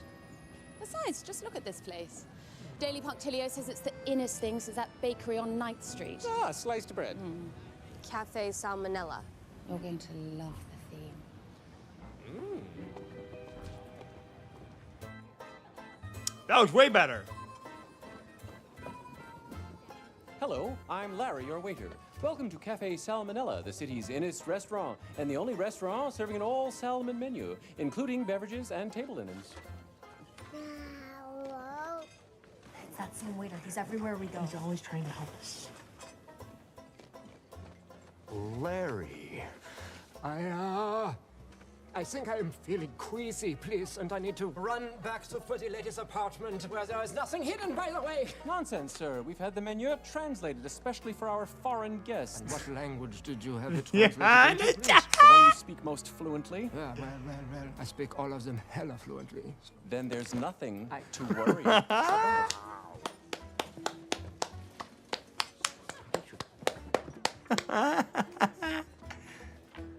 May I start you off with still or sparkling salmon-flavored water? Salmon flavored. You are making my mouth water and turn pink. How do you make your water salmon flavored? We put salmon in it. I'll have regular water, thank you. So would we. Nonsense, Drew. What if someone sees you drinking it? Regular water isn't in. But it's the primary ingredient in aqueous martinis. I think the young people might enjoy playing along with the theme of Cafe Salmonella and its virulently fishy decor.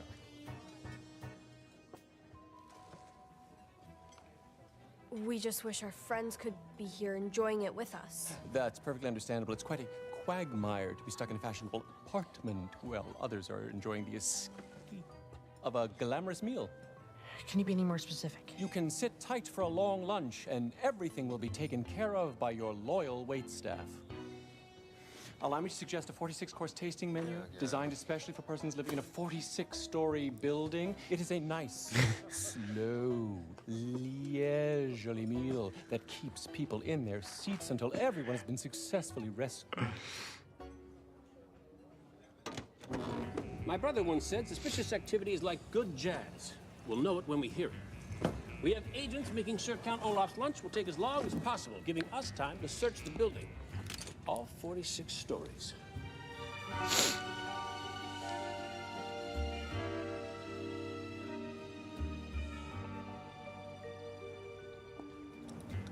Even if we make it past the door person, 46 stories is a lot of ground to cover and a lot of stairs. Who said we're taking the stairs?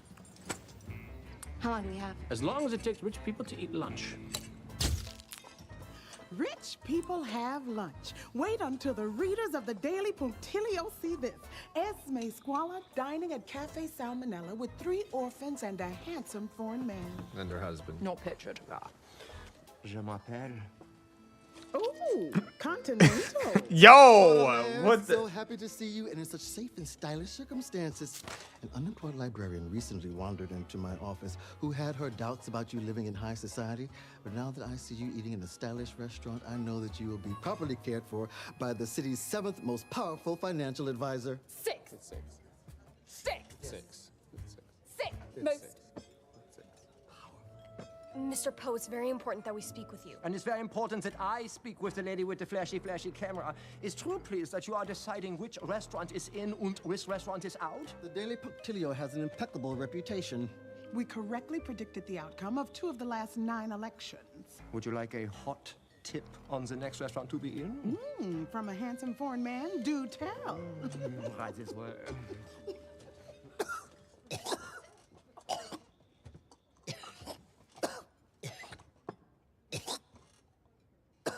Mr. Poe, if you're here, who's looking for the Quagmires? An excellent question, Klaus Baudelaire. Baudelaire, you remember my administrative assistant, Jacqueline? Of course we do. We've seen her in a movie. And a labyrinth. And in my office. She asked for a fancy lunch at the last minute to celebrate Secretary's Day. I was in the mood for some vigorously fancy dining, so we can all sit back and relax, because everything is going according to plan. Plan? Suction cups. Suction cups? Non-slippery shoes. Non-slippery shoes. Safety rope. I do have a question about the safety rope. It attaches to your waist. And then what is it attached to? The building? The fire escape? Me. So, Jacques Snicket. We go down together. No, Olivia Caliban. We go up together.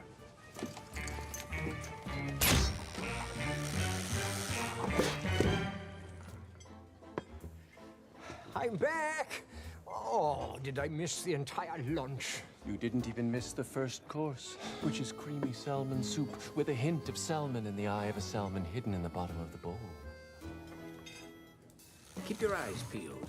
I hope we find the quagmire spoon and that these ropes are sturdy. Holy, that was dangerous. My Next gosh. course is salmon sabayon, which I'll pour very slowly from this little pitcher that looks like a salmon. Check Discord. Why?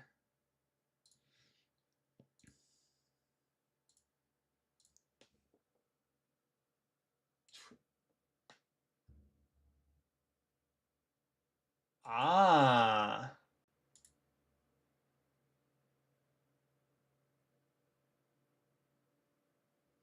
Interesting. We're not. Don't say that. We're good. We're good. We're fine. We're not cooked. We're good.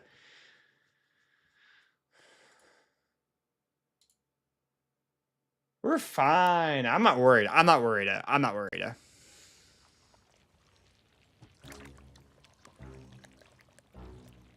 We're fine. We're fine. We'll be good. Holy, that's an awful lot, bro. Goodness gracious.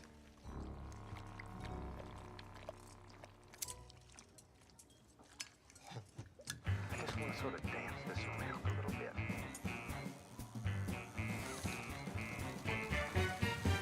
Salmon bread served with salmon butter distilled from the head of a freshly caught salmon. What am I tasting here? Rutabaga. Yeah.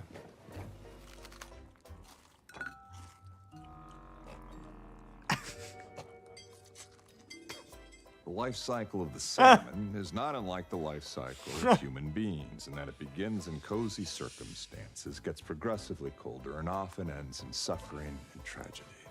Now this salmon here was burned alive.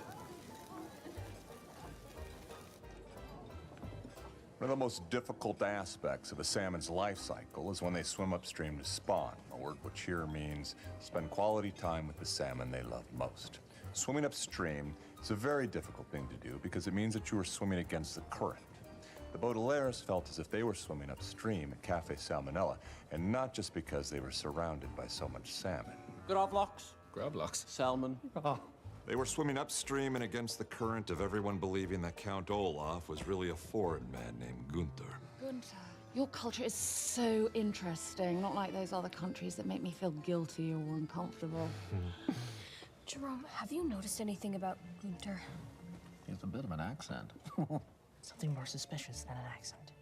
Baudelaires, I'm surprised at you. Do you know what the word xenophobia means? Oh, phobia means the fear of, like potophobia means the fear of feet. Yes, but xenophobia is the fear of strangers. Just because they come from different places or happen to eat different foods. Salmon tail salad with some salmon skin crouton. Oh. I never expected you children to be xenophobic. Your parents weren't afraid of strangers. They weren't afraid of anything. You should have seen your mother when she was fist fighting that eagle. Oh, she was a remarkable woman. I just wish that I'd listened to her more. Why did you lose touch? Oh, there were many factors to Make it. way for an important reporter. I just phoned in a hot scoop that will really elevate our readership. Elevate our readership. Elevate our readership. What did you say? I said important reporter coming through. You're thinking something. It could be nothing, but it could be everything. Do you think we could get back to 667 Dark Avenue? Not until you get through the entire life cycle of the salmon. This is, how do I say in your language, the end. Il finito, el ende lunch no, please. Please, sir, there are more floors. Courses to go. Darling, we can't leave now. Eating far too much food, far too much money is the essence of civilization. Nothing would make me leave this place. Cafe Salmonella is out! Herring Houdini is in! Finally. I'll be putting the orphans in doggy bag to take home, please. No! What are you talking about? It's time to eat! But after a meal like that... Hurry, hurry, hurry, before anyone else sees us eating in this unfashionable hole in the wall. This place is so... This is our chance. Jerome, that place is fishy. Don't eat anything or drink anything they give you. Don't worry, I never want to eat or drink anything fishy again.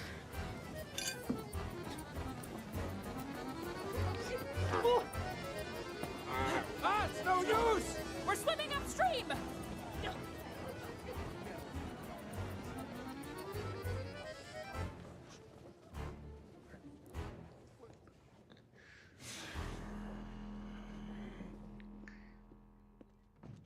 Ha ha! They're in there! Ha ha!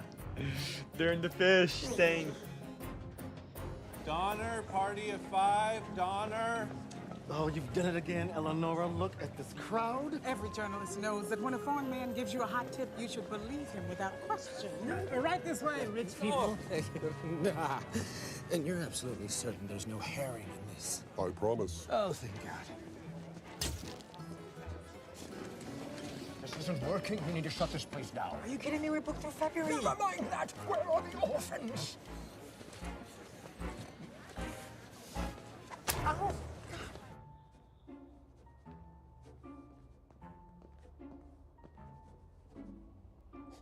We searched 45 floors, no sign of the Quagmires. Let's hope we get lucky in the penthouse.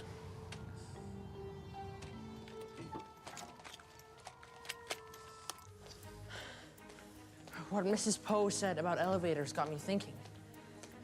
On every other floor, there's one elevator, but here there's two. There has to be a reasonable explanation. Well, maybe it's where Candle hid the Quagmires.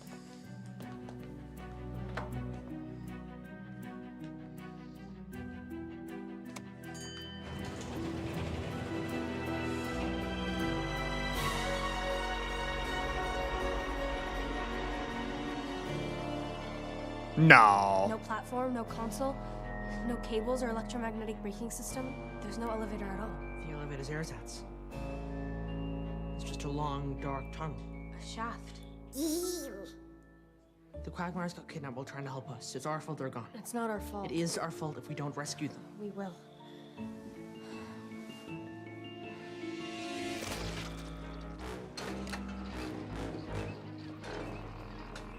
There is no way these customers are eating here. You are out of your mind. You're asleep.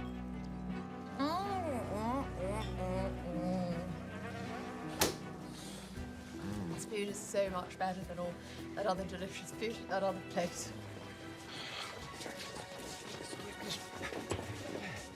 They've disappeared. We've managed to lure everyone else into the restaurant except for the orphans. I think we'll skip dessert, please. Yes, yes, this food is so in. It's actually that's hard to be in my mouth. What do you think, Jerome? I'm sorry, darling. I'm feeling so sleepy. It must be something I drank. You can sleep it off on way home, please. Time to hurry to Penthouse to make sure that nothing has been stolen during the afternoon. You're not going anywhere. Until you entertain us with a song. What? Didn't that man work at the other place? My sources have learned you're quite the chanteuse. Oh, no, that's just the lighting. My skin is regular fawn color. He's just being modest. Gunther's songbird skills have earned him more or less favorable reviews in one small magazine. No, you must be thinking of other foreign men. Why, you'd have to launch a citywide manhunt to catch a singer this good. Won't you please grace the crowd of this inn restaurant with a little song? I know the readers of the Daily Excuse Punctilio me. would love to hear about a man from a foreign country singing in a restaurant. Publicity. And some nice music will help me digest my fish heads. No. Absolutely. What's the word? Never as long as I live. Pretty please. For Secretary's Day. For Secretary's Day! For Secretary's Day!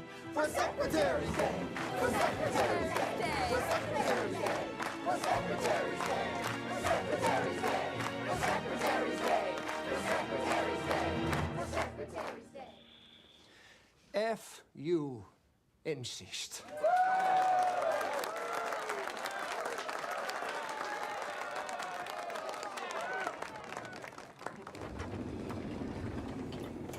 Mind the tempo on the bridge and watch me for the key changes. People always ask me, Gunther, why you're such a big, handsome success? What's the secret of your looks and brains and accent, please? But I just wink and tell them, can't you guess? You've got to keep chasing your schemes. Keep chasing your scheme. Your future's, what's the word for, so very far away.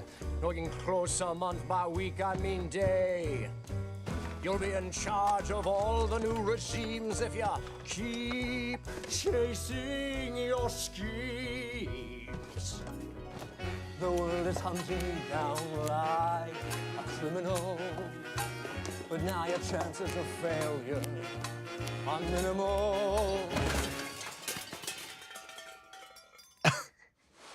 No one's going to hand you a fortune on a plate. You got to open wide, put your mouth around the bait. You got to keep chasing your schemes. Keep chasing your schemes. A journey begins with one single step. To get to the end, you gotta slap, slap, slap. Your goals are like a sapphire. Watch it as it gleams. You gotta keep chasing your schemes.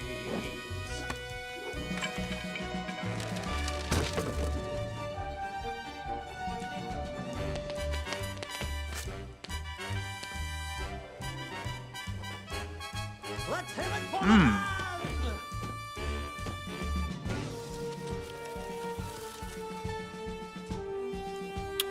What the Bolaires doing? Something? They're doing set up a trap?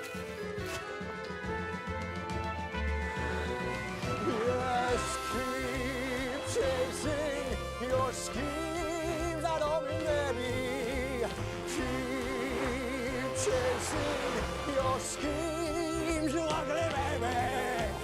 Ratchet down the hatch of life to very dark extremes. You gotta, ow, keep chasing your schemes. You nervous? I'm anxious. I'm not sure if I'm ready to do this. Me neither, but if we wait until we're ready, we'll be waiting the rest of our lives.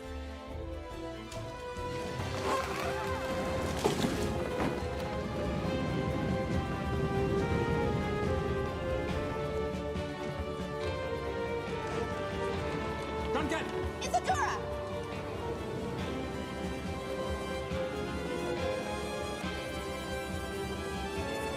You gotta just keep chasing your schemes.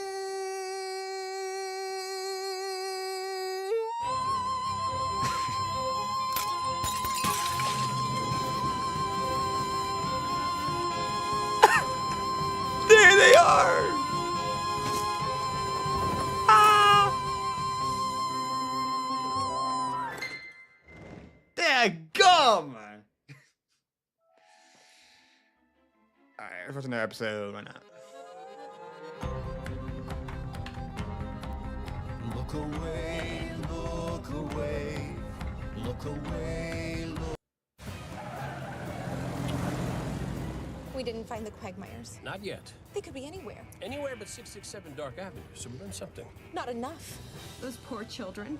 They must be so scared right now and all alone. You found us. This story is not about a happy reunion. I'm about to say. I've never been so happy to see anyone in my life. I have read hundreds of newspaper articles, diaries, About to say, it's not gonna end well. actually illustrated catalog in an attempt to understand the sad story of the Baudelaire orphans, and the horrors I have found are best expressed not with words, but with a sound you will hear later in this very episode. It is the sound of a long scream in the dark, and as the Baudelaires rejoiced at finding their friend, How did you find us? It was Klaus's idea. It was Violet's invention. they had no inkling of the terror, the horror, and the very dramatic fall they would experience in this very elevator shaft before this episode in their lives was over. And if you continue to watch, I'm sorry to say, you may find yourself screaming as well. Do you think you could pick this lock? Not without any tools. I wish I could see what's down here. Try this. See the markings? If you line them up and give it a half turn counterclockwise. We learned that in the incomplete history of secret organizations. You found the book. Right before we were kidnapped. We took as many notes as we could. We may be kidnapped victims, but I'm still a journalist. We've learned many haunting secrets about our parents, and your parents too. We were right. Everything is connected. Well, what did you learn? You can tell us when you're safe. We heard Count Olaf's plan. He's going to hide us in one of the items at the end auction so he can sneak us out of the city tomorrow. No, he's not. You're coming with us right now. I think it's an electromagnetic circuit. It's not just light, it's heat. I wonder. The incomplete history of secret organizations said that the spyglass can be used for all sorts of things. Maybe it can melt the lock.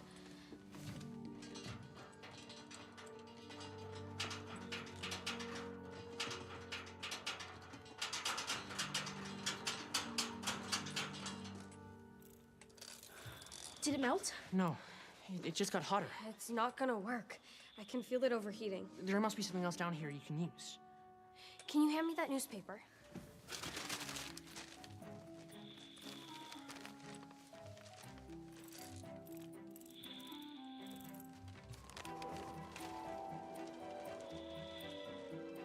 Heat rises. What? We have to go back up to that penthouse. You're leaving? We're gonna find something there to get you out. Can you gather the handkerchief as tight as you can? I see what you mean. Heat rises. And so will we. Sonny and I should stay here with the Quagmires. No, Klaus. Help your sister. Just come back soon. We will. We promise.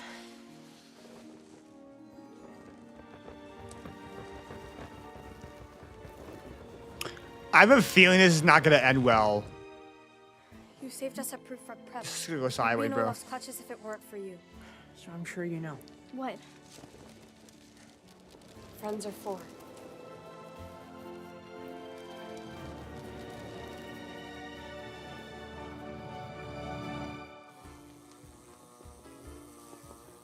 Hey, you. It's just handsome foreign man and pretty lady dragging someone unconscious, please. Oh, for a moment there, I thought it might be something suspicious. There's still a citywide manhunt going on. Did you have a nice evening, Mrs. Squalor? Oh my. Yes. There's nothing quite like a luxurious 46-course lunch, followed by a handful of hot pickled fish and several lengthy musical numbers. You flatter me, please. Now drag this snoring husband upstairs, pretty lady. I must make arrangements here in the lobby. Righto. Come on, Jerome. Come on. Sorry for being suspicious, sir. You can't be too careful with an actor on the loose. I couldn't agree more.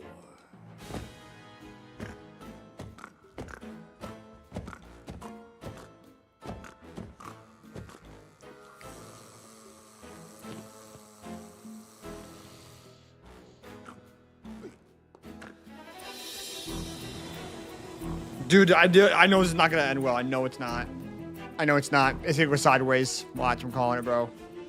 Let's hope we make it to the top before the squalors in town will all get home from lunch. Do you smell smoke?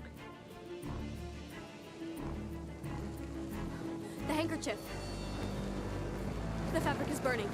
The heat from the spyglass is too intense. Well, what do we do? I just need to moderate the temperature. It has to be hot enough that we can rise, but not so hot that it burns. That sounds like a very specific amount of heat.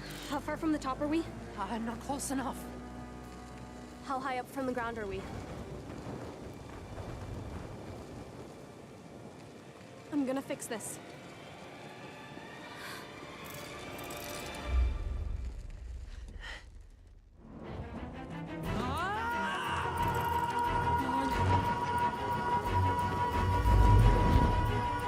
If I keep turning it on and off, it might stabilize.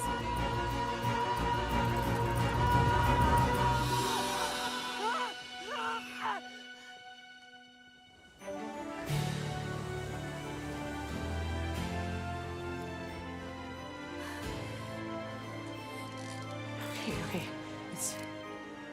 It's working. If we can maintain a consistent heat level, we should be able to make it to the penthouse. For a second there, I actually thought we were going...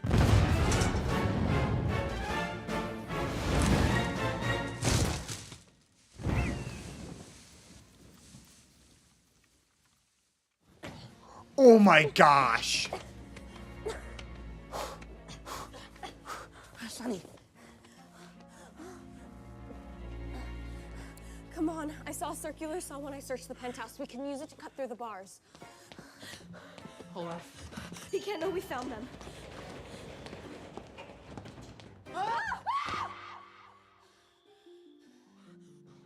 Jerome! What happened to him?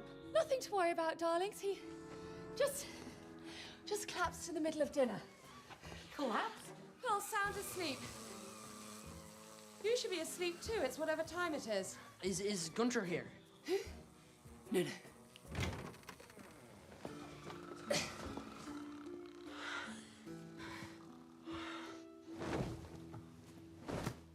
Do you smell something? Like a school librarian smell? Jerome, wake up. Let him rest. Sleep is a natural part of life, like cosmetics or frivolous lawsuits. It's just we need to tell him something important. You can tell me I'm important. And you're important to me. I know how I might seem, Baudelaire's, like an insanely powerful woman who spends too much time at work and too much money on earrings. But I'm also your guardian. You can tell me anything. Well, you might not believe us. Try me. Opening night at Herring Houdini was a success the size of the Hindenburg. This very fishy, very in restaurant attracted a crowd ranging from the city's most prominent bankers to the city's most prominent financial advisors. Herring Houdini. It's me, you idiot. Okay. Something's fishy. Why are you Yeah. around that restaurant? No, I'm sorry, boss. I Okay. have a new plan. Yeah, got it. The biggest net we can find. And fast. Okay. Goodbye. Goodbye. Oh, yeah, no. Okay. Hey! Get the net!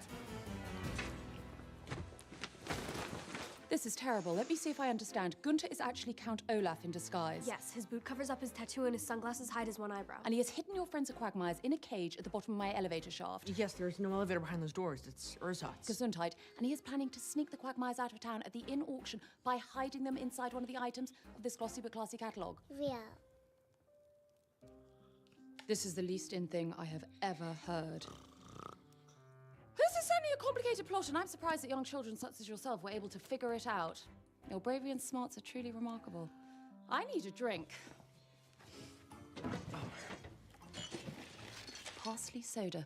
Daily Punctilio says it's the innest thing since Aqueous Martinis. Try it. No, thank you. Try it.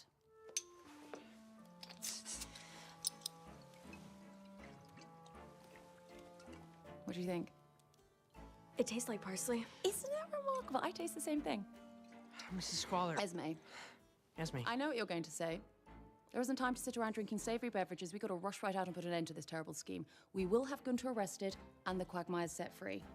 Put down your drinks, orphans. There's no time to waste. We've got to tell the police as quickly as possible. Luckily, the nearest police station isn't too far away. It's just too bad we've got to take all those stairs again. I suppose we could slide down the banister, which would be quicker, although less dignified. Oh, I know. We'll take the elevator.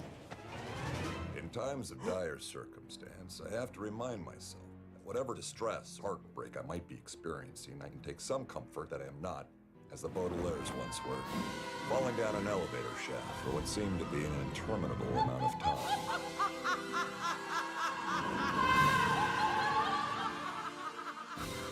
Only to land with a sort of panicky relief between that.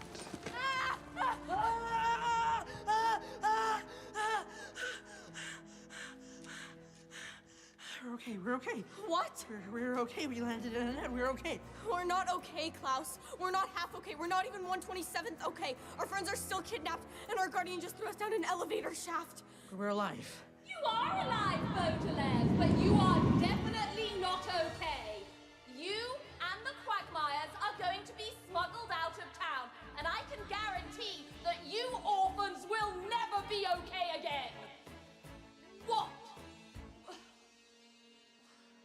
Line. What a wonderful... What a wonderful and profitable day. Count Olaf, my former acting coach, will finally get his hands on not one, but two enormous fortunes! Your former acting coach? You knew Gunter's true identity the entire time? Of course I did. I'm an actor. I was acting. I just had to fool you and my dim-witted husband into thinking he was really an auctioneer. You know, you really are starting to grow as a thespian. Thespian? Well, I do love horses. You are our guardian. We're supposed to be keeping us safe, not throwing us down elevator shafts, working with terrible villains, and trying to steal our fortune.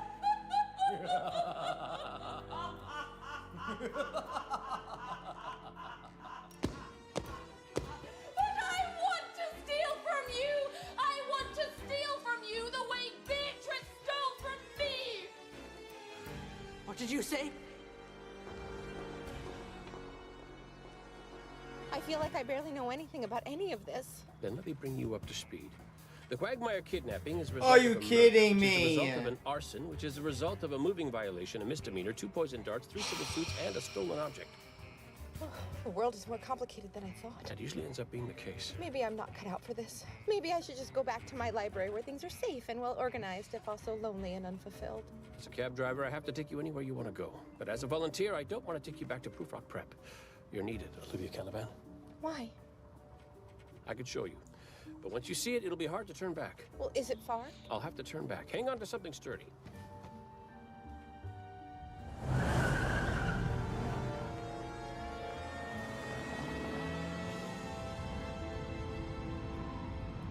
So, a story that began with a stolen object, a moving violation, a misdemeanor, 2 poisoned darts, and 3 civil suits, settled more or less out of court. Ends with 3 orphans trapped in a net and 2 more being dragged to the auction house.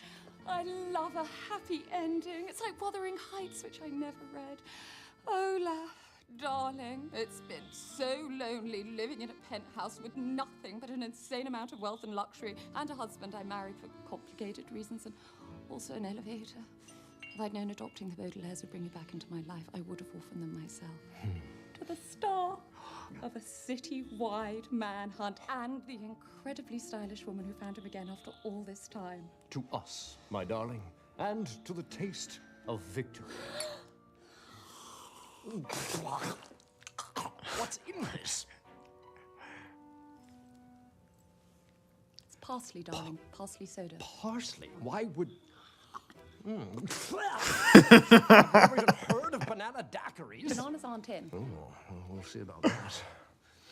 Now that we've fooled the entire city and knocked your husband unconscious, I think it's time for a little celebratory dancing. What? If you're up for it. Oh. Okay, yes. Dancing sounds fun. Why? What did you... Dancing, yes. That dancing, that's what I was, an evening of dancing.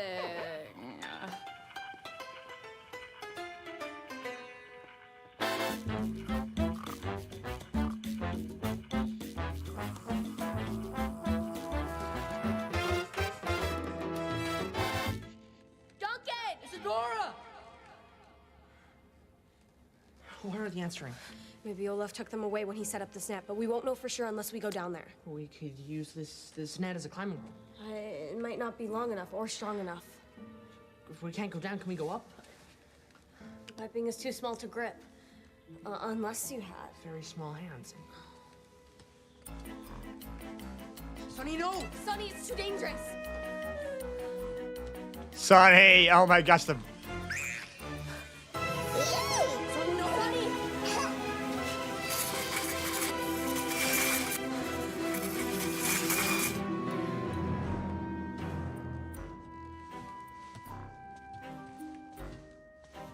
Sonny, the baby is insane! Oh my Knowing gosh. that our baby sister is climbing up an elevator shaft. Oh with my Olaf gosh. I can't believe any of it. It may be difficult to believe, but at any given moment, someone somewhere is in a dangerous situation, and other people in some other place are dancing and having a good time. The world is often like this. A celebration here, terrible trouble just outside the door. But elsewhere, a chance to end a villain's treachery. Let's do some reading. A kidnapping underground. It's this way. Are you sure? Let me see the map. And in a penthouse. A daring escape. Management regrets it cannot allow any orphans to escape. What does perfidy mean? Huh? You know, you're clever, and you're good with your teeth. If you played your cards right, you could join our troop instead of surrendering your fortune and your life in more or less that order. Yeah, where do you think you're going? Hey!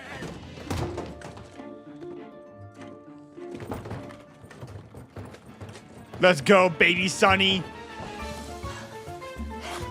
We've been dancing a while now. Maybe we could... Well, absolutely.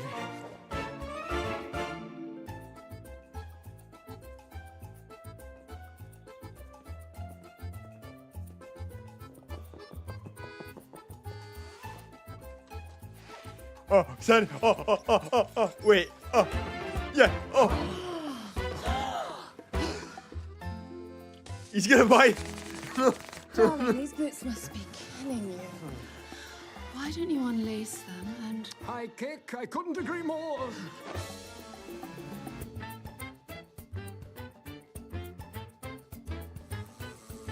Oh, so he used the rope.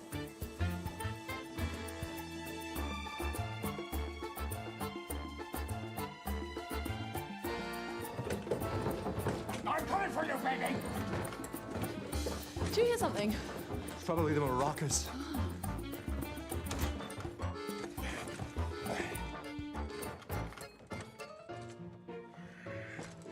You are in big trouble! What am I supposed to do with this?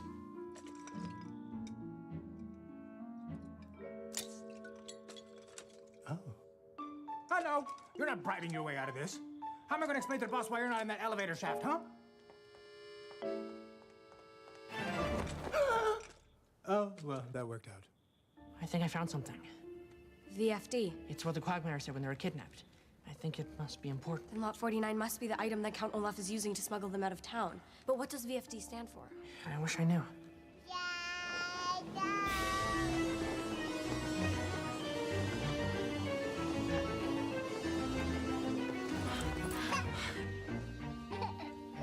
Honey, you're safe. Did you manage to get help? The devil's tongue knot. The devil's tongue knot.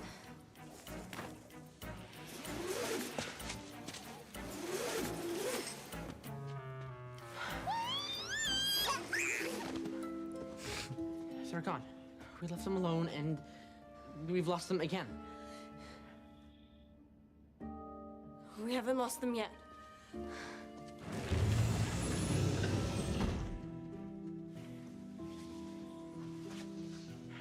We don't know where it goes. But we know where he's taking them. Felton Hall. I hope there's a way up soon. It's almost morning. Why would there be a secret passage at the bottom of an elevator shaft? Do you think Jerome knows about this? I bet Esme does. That's probably what Count Olaf knows too. What do you think Esme meant? Look. I don't. Ashes.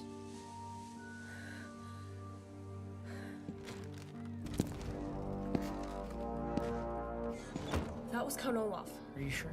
You saw the tattoo. Who else could it be?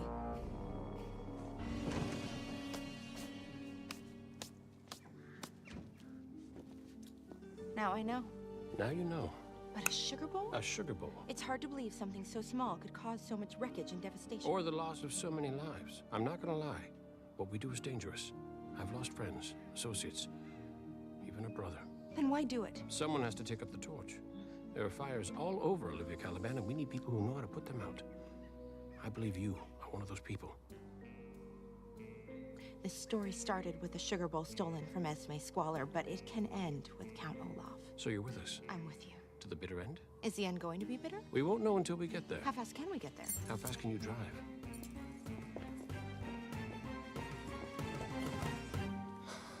Maybe the Quagmires are up there too.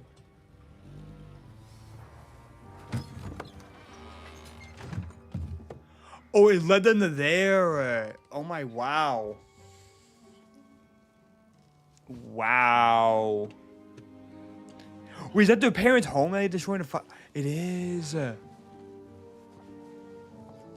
What? How?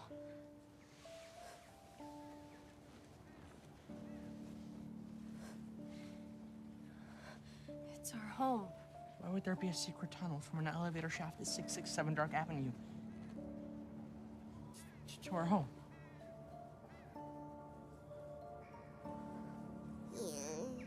What does it mean?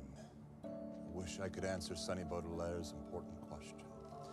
Opening a secret hatch into the remains of the Baudelaire home is like opening a mysterious box that I have had in my possession for many years. Inside the box is a map. I have spent more hours than I can count going over the two dotted lines indicating the underground tunnel that begins at the Ursense elevator shaft of 667 Dark Avenue and leads to the Baudelaire home. Our parents couldn't have known about this. Could they?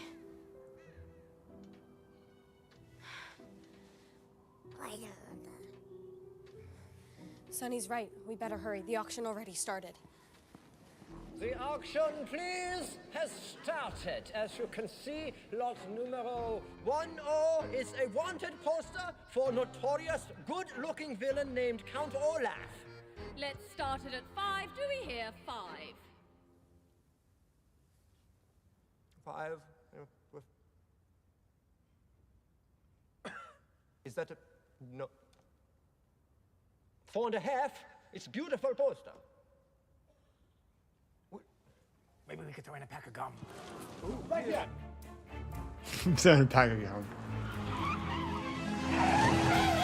Out of the way! I'm trying to get somewhere as quickly as possible. Mr. Poe? Baudelaire's? What are you doing here, and why are you so dusty? Baudelaire orphans covered in ashes. Wait until the readers of the Daily Punctilio hear about this. Mr. Poe, there's no time to explain. You need to give us a ride. Klaus, there's no time to explain. I can't possibly give you a ride. I'm running late to the in-auction at Beverton Hall. That's where we need to go. I don't know, dear. It says the auction is invitation only. Well, no. It's a charitable function, so let's be charitable. I'll try and get you in as my guest. Don't get ashes on the upholstery. The This beautiful red herring fish will be a lovely addition to any home or place of business, or how do you say, dentist office lobby. In old country, fish is called seafood. Good point, Gunter. The catalogue lists a solid gold salmon, but of course we threw that in the garbage now that herring is in. Mr. Poe, we need to bid on an item in the auction. Oh, I don't think so, Baudelaires. I'm glad you're showing interest in the recreational activities of the upper middle class, but I can't condone spending large sums of money on frivolous items. Look, dear, a wooden spoon with googly eyes. We'll bid high. Enjoy your show.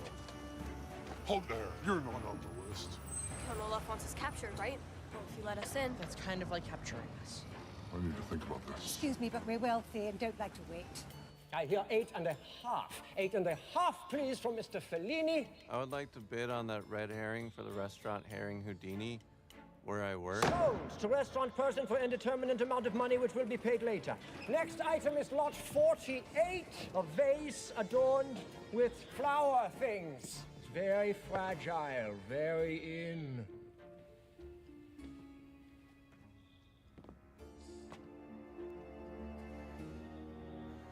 I bid 20.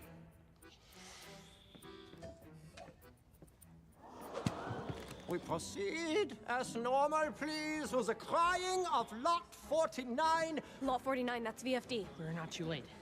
Mr. Poe, could we use our fortune to bid on that item? Oh, I'm afraid your parents' will has no provision for public sales. Then can't you bid on it for us? The lives of our friends depend on it. Oh, you shouldn't use hyperbole, Klaus. But I suppose I can make a modest bid. I did recently receive that promotion. Yes, you did. What in the world is VFD? This is Larry, your waiter. Did you get past the bouncer? Not yet. But he has to let me in. I'm on the list. Jessica, haircut. Our agents have infiltrated the auction. If we hurry, we can make it in time to help. I'm going 60 in a 55 zone. Floor it. This lengthy chronicle of woe and unpleasantness ends today. VFD, of course, needs no introduction, as is known all over the world in countries that are foreign and not so foreign. Parsley soda?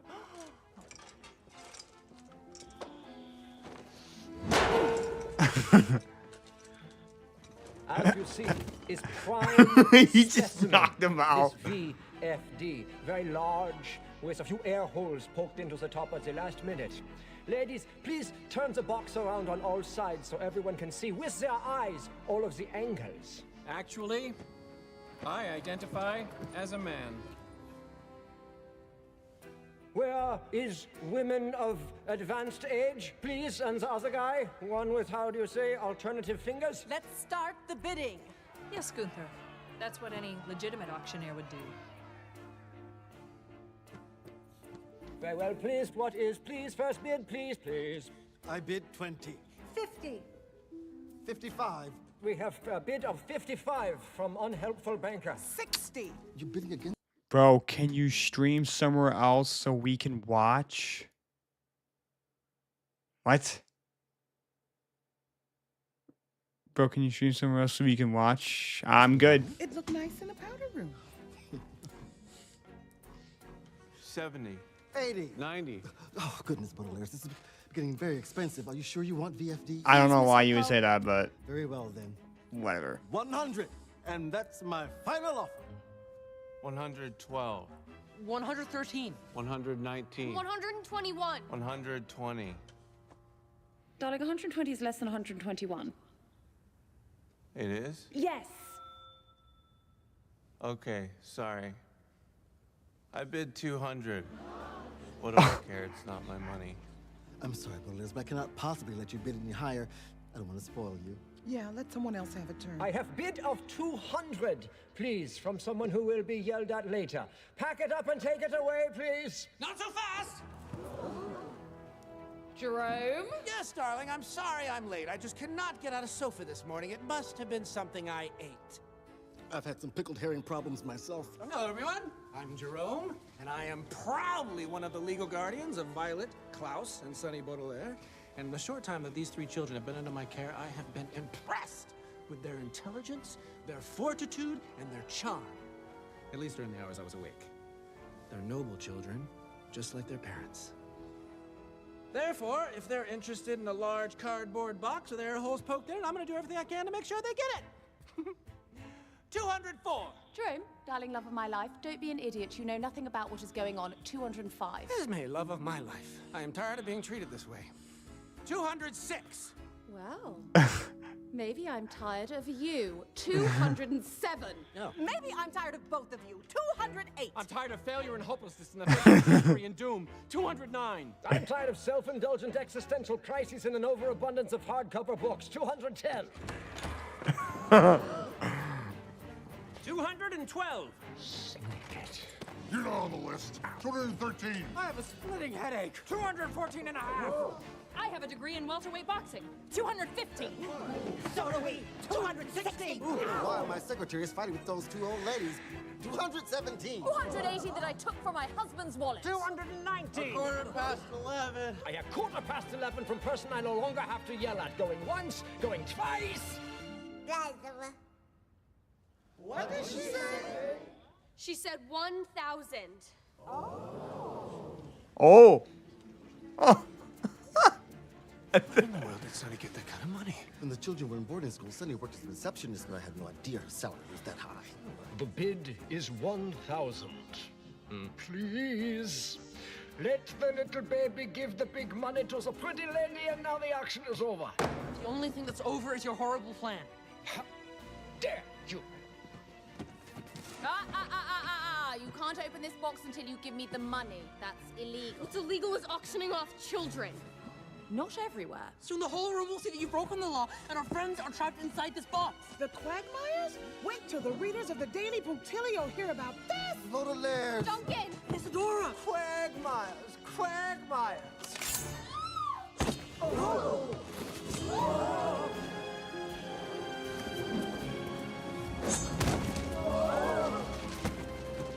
Wait, what?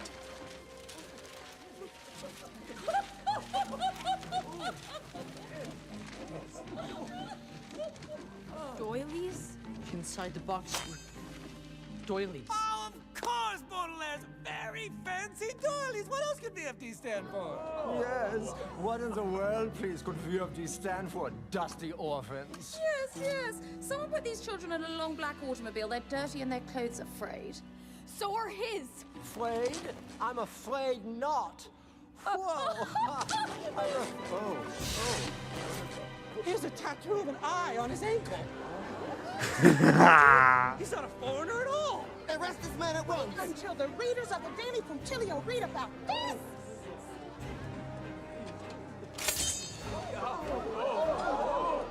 Calm down, everyone. Don't blame foreigners for your own problems. He's not a foreigner. He's from the same country as we're in right now. Well, that's no reason to arrest someone. He's a criminal. That's reason enough. Klaus Baudelaire is right. He's the subject of a citywide manhunt. He's a source of a great deal of pain and suffering, not to mention hours of difficult negotiations and mortuary money management. Wait! Before you rush to judgment, there's something I need to share. All my life, I've climbed the ladder of success armed only with ruthless ambition and a large inheritance. I've paid my dues for weeks to become the city's 6th most important financial advisor, to become this statuesque powerhouse that stands gorgeously before you. I had the whole world at my remarkably small feet. And yet, I had a feeling that there was something missing.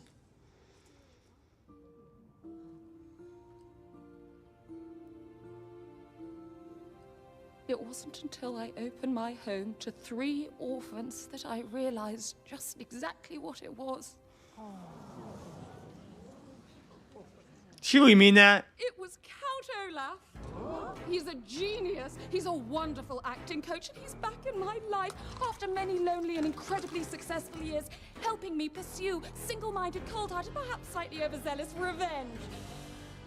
My boyfriend, Count Olaf, the handsomest, innest man in town. How could you say something like that? You're my wife.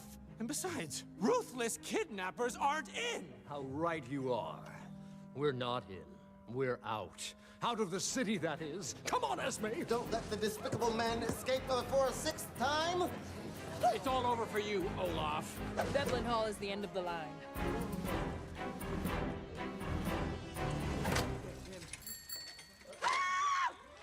Veblen Hall out, Milton Friedman Hall in!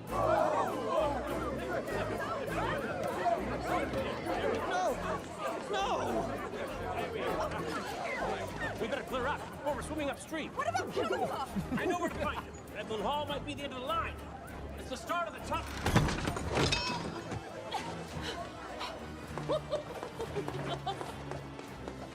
Well, the way he The runs is so orphans, but dumb. You said the Quagmires were inside that box of doilies. I guess that wasn't his plan after all. That wasn't his plan after all. It was a red herring. It was a red herring.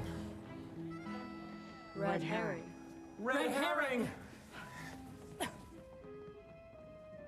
The words red herring do not only refer to a common type of foraging fish that may have a crimson hue due to being smoked or painted with excessive nail polish. They can also refer to a distracting or misleading clue, such as a box marked VFD that had nothing to do with a secret organization or a pair of kidnapped triplets. For instance, if I told you that two brave and noble volunteers were giving chase to Count Olaf and his kidnapping victims. Bye, George. Heavens to Betsy. That's not my name either.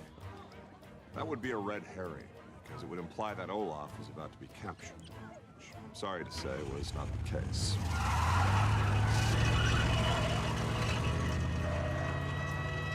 If I told you that the city's most prominent journalist and banking vice presidents were also giving chase. Wait until the readers of the Daily Puntilio hear about whatever just happened.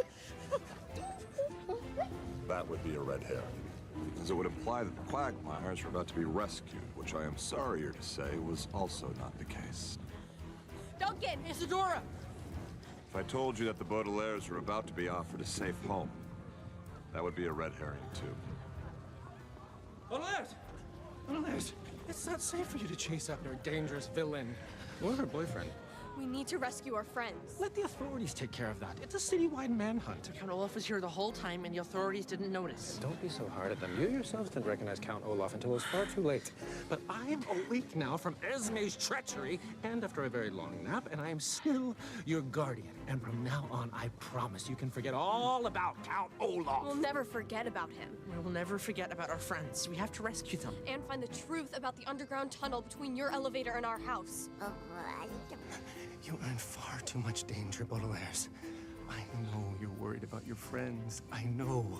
But let other people track down Count Olaf. Let me keep you safe. Nowhere is safe with Count Olaf at large. We will never be happy if our friends are in danger. We are going to find them, and you could help us.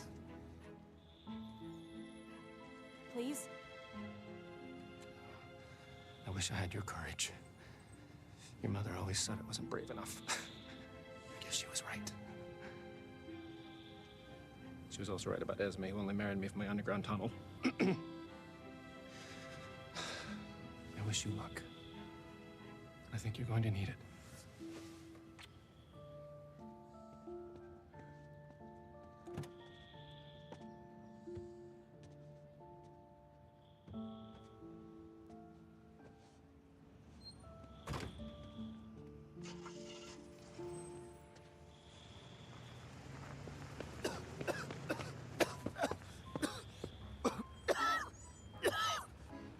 Where's Mr. Squalor going? Doesn't matter. I don't think he wants to be our guardian anymore. Well, normally that would be cause for alarm. But we at Multuary Money Management are exploring various guardian options after an uptick in mysterious fires destroying people's homes. There is a town far, far from here offering to care for our orphaned clientele. A town with a name that I find both curious and somewhat familiar. VFD. So what do you think, Baudelaires? Yes. Well, And if I told you that the next destination for the Baudelaires was labeled VFD, then that too might be something of a red herring, because it would imply that at the conclusion of this fraught and frightening episode in their lives, that they were the only ones heading that direction. Because while the Baudelaire orphans would soon be far, far away from here, they would also be far, far from alone. Where do you think he'd be headed? Somewhere far, far from here, but he'd be far, far from alone. And the Baudelaires? Their story's not over yet. Then what are we waiting for?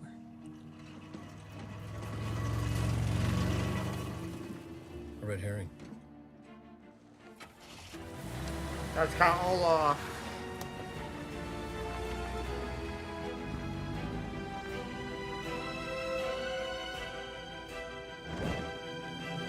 There we go. I think that's gonna call it, guys. I am not gonna lie. We'll be on episode 5.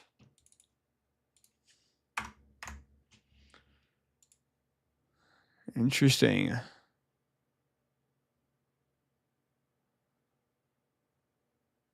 Huh.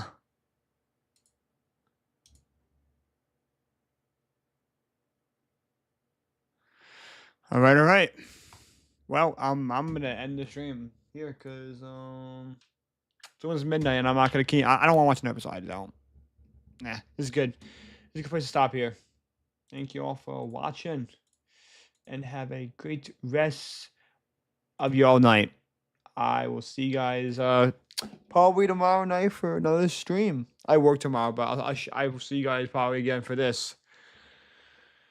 Peace out.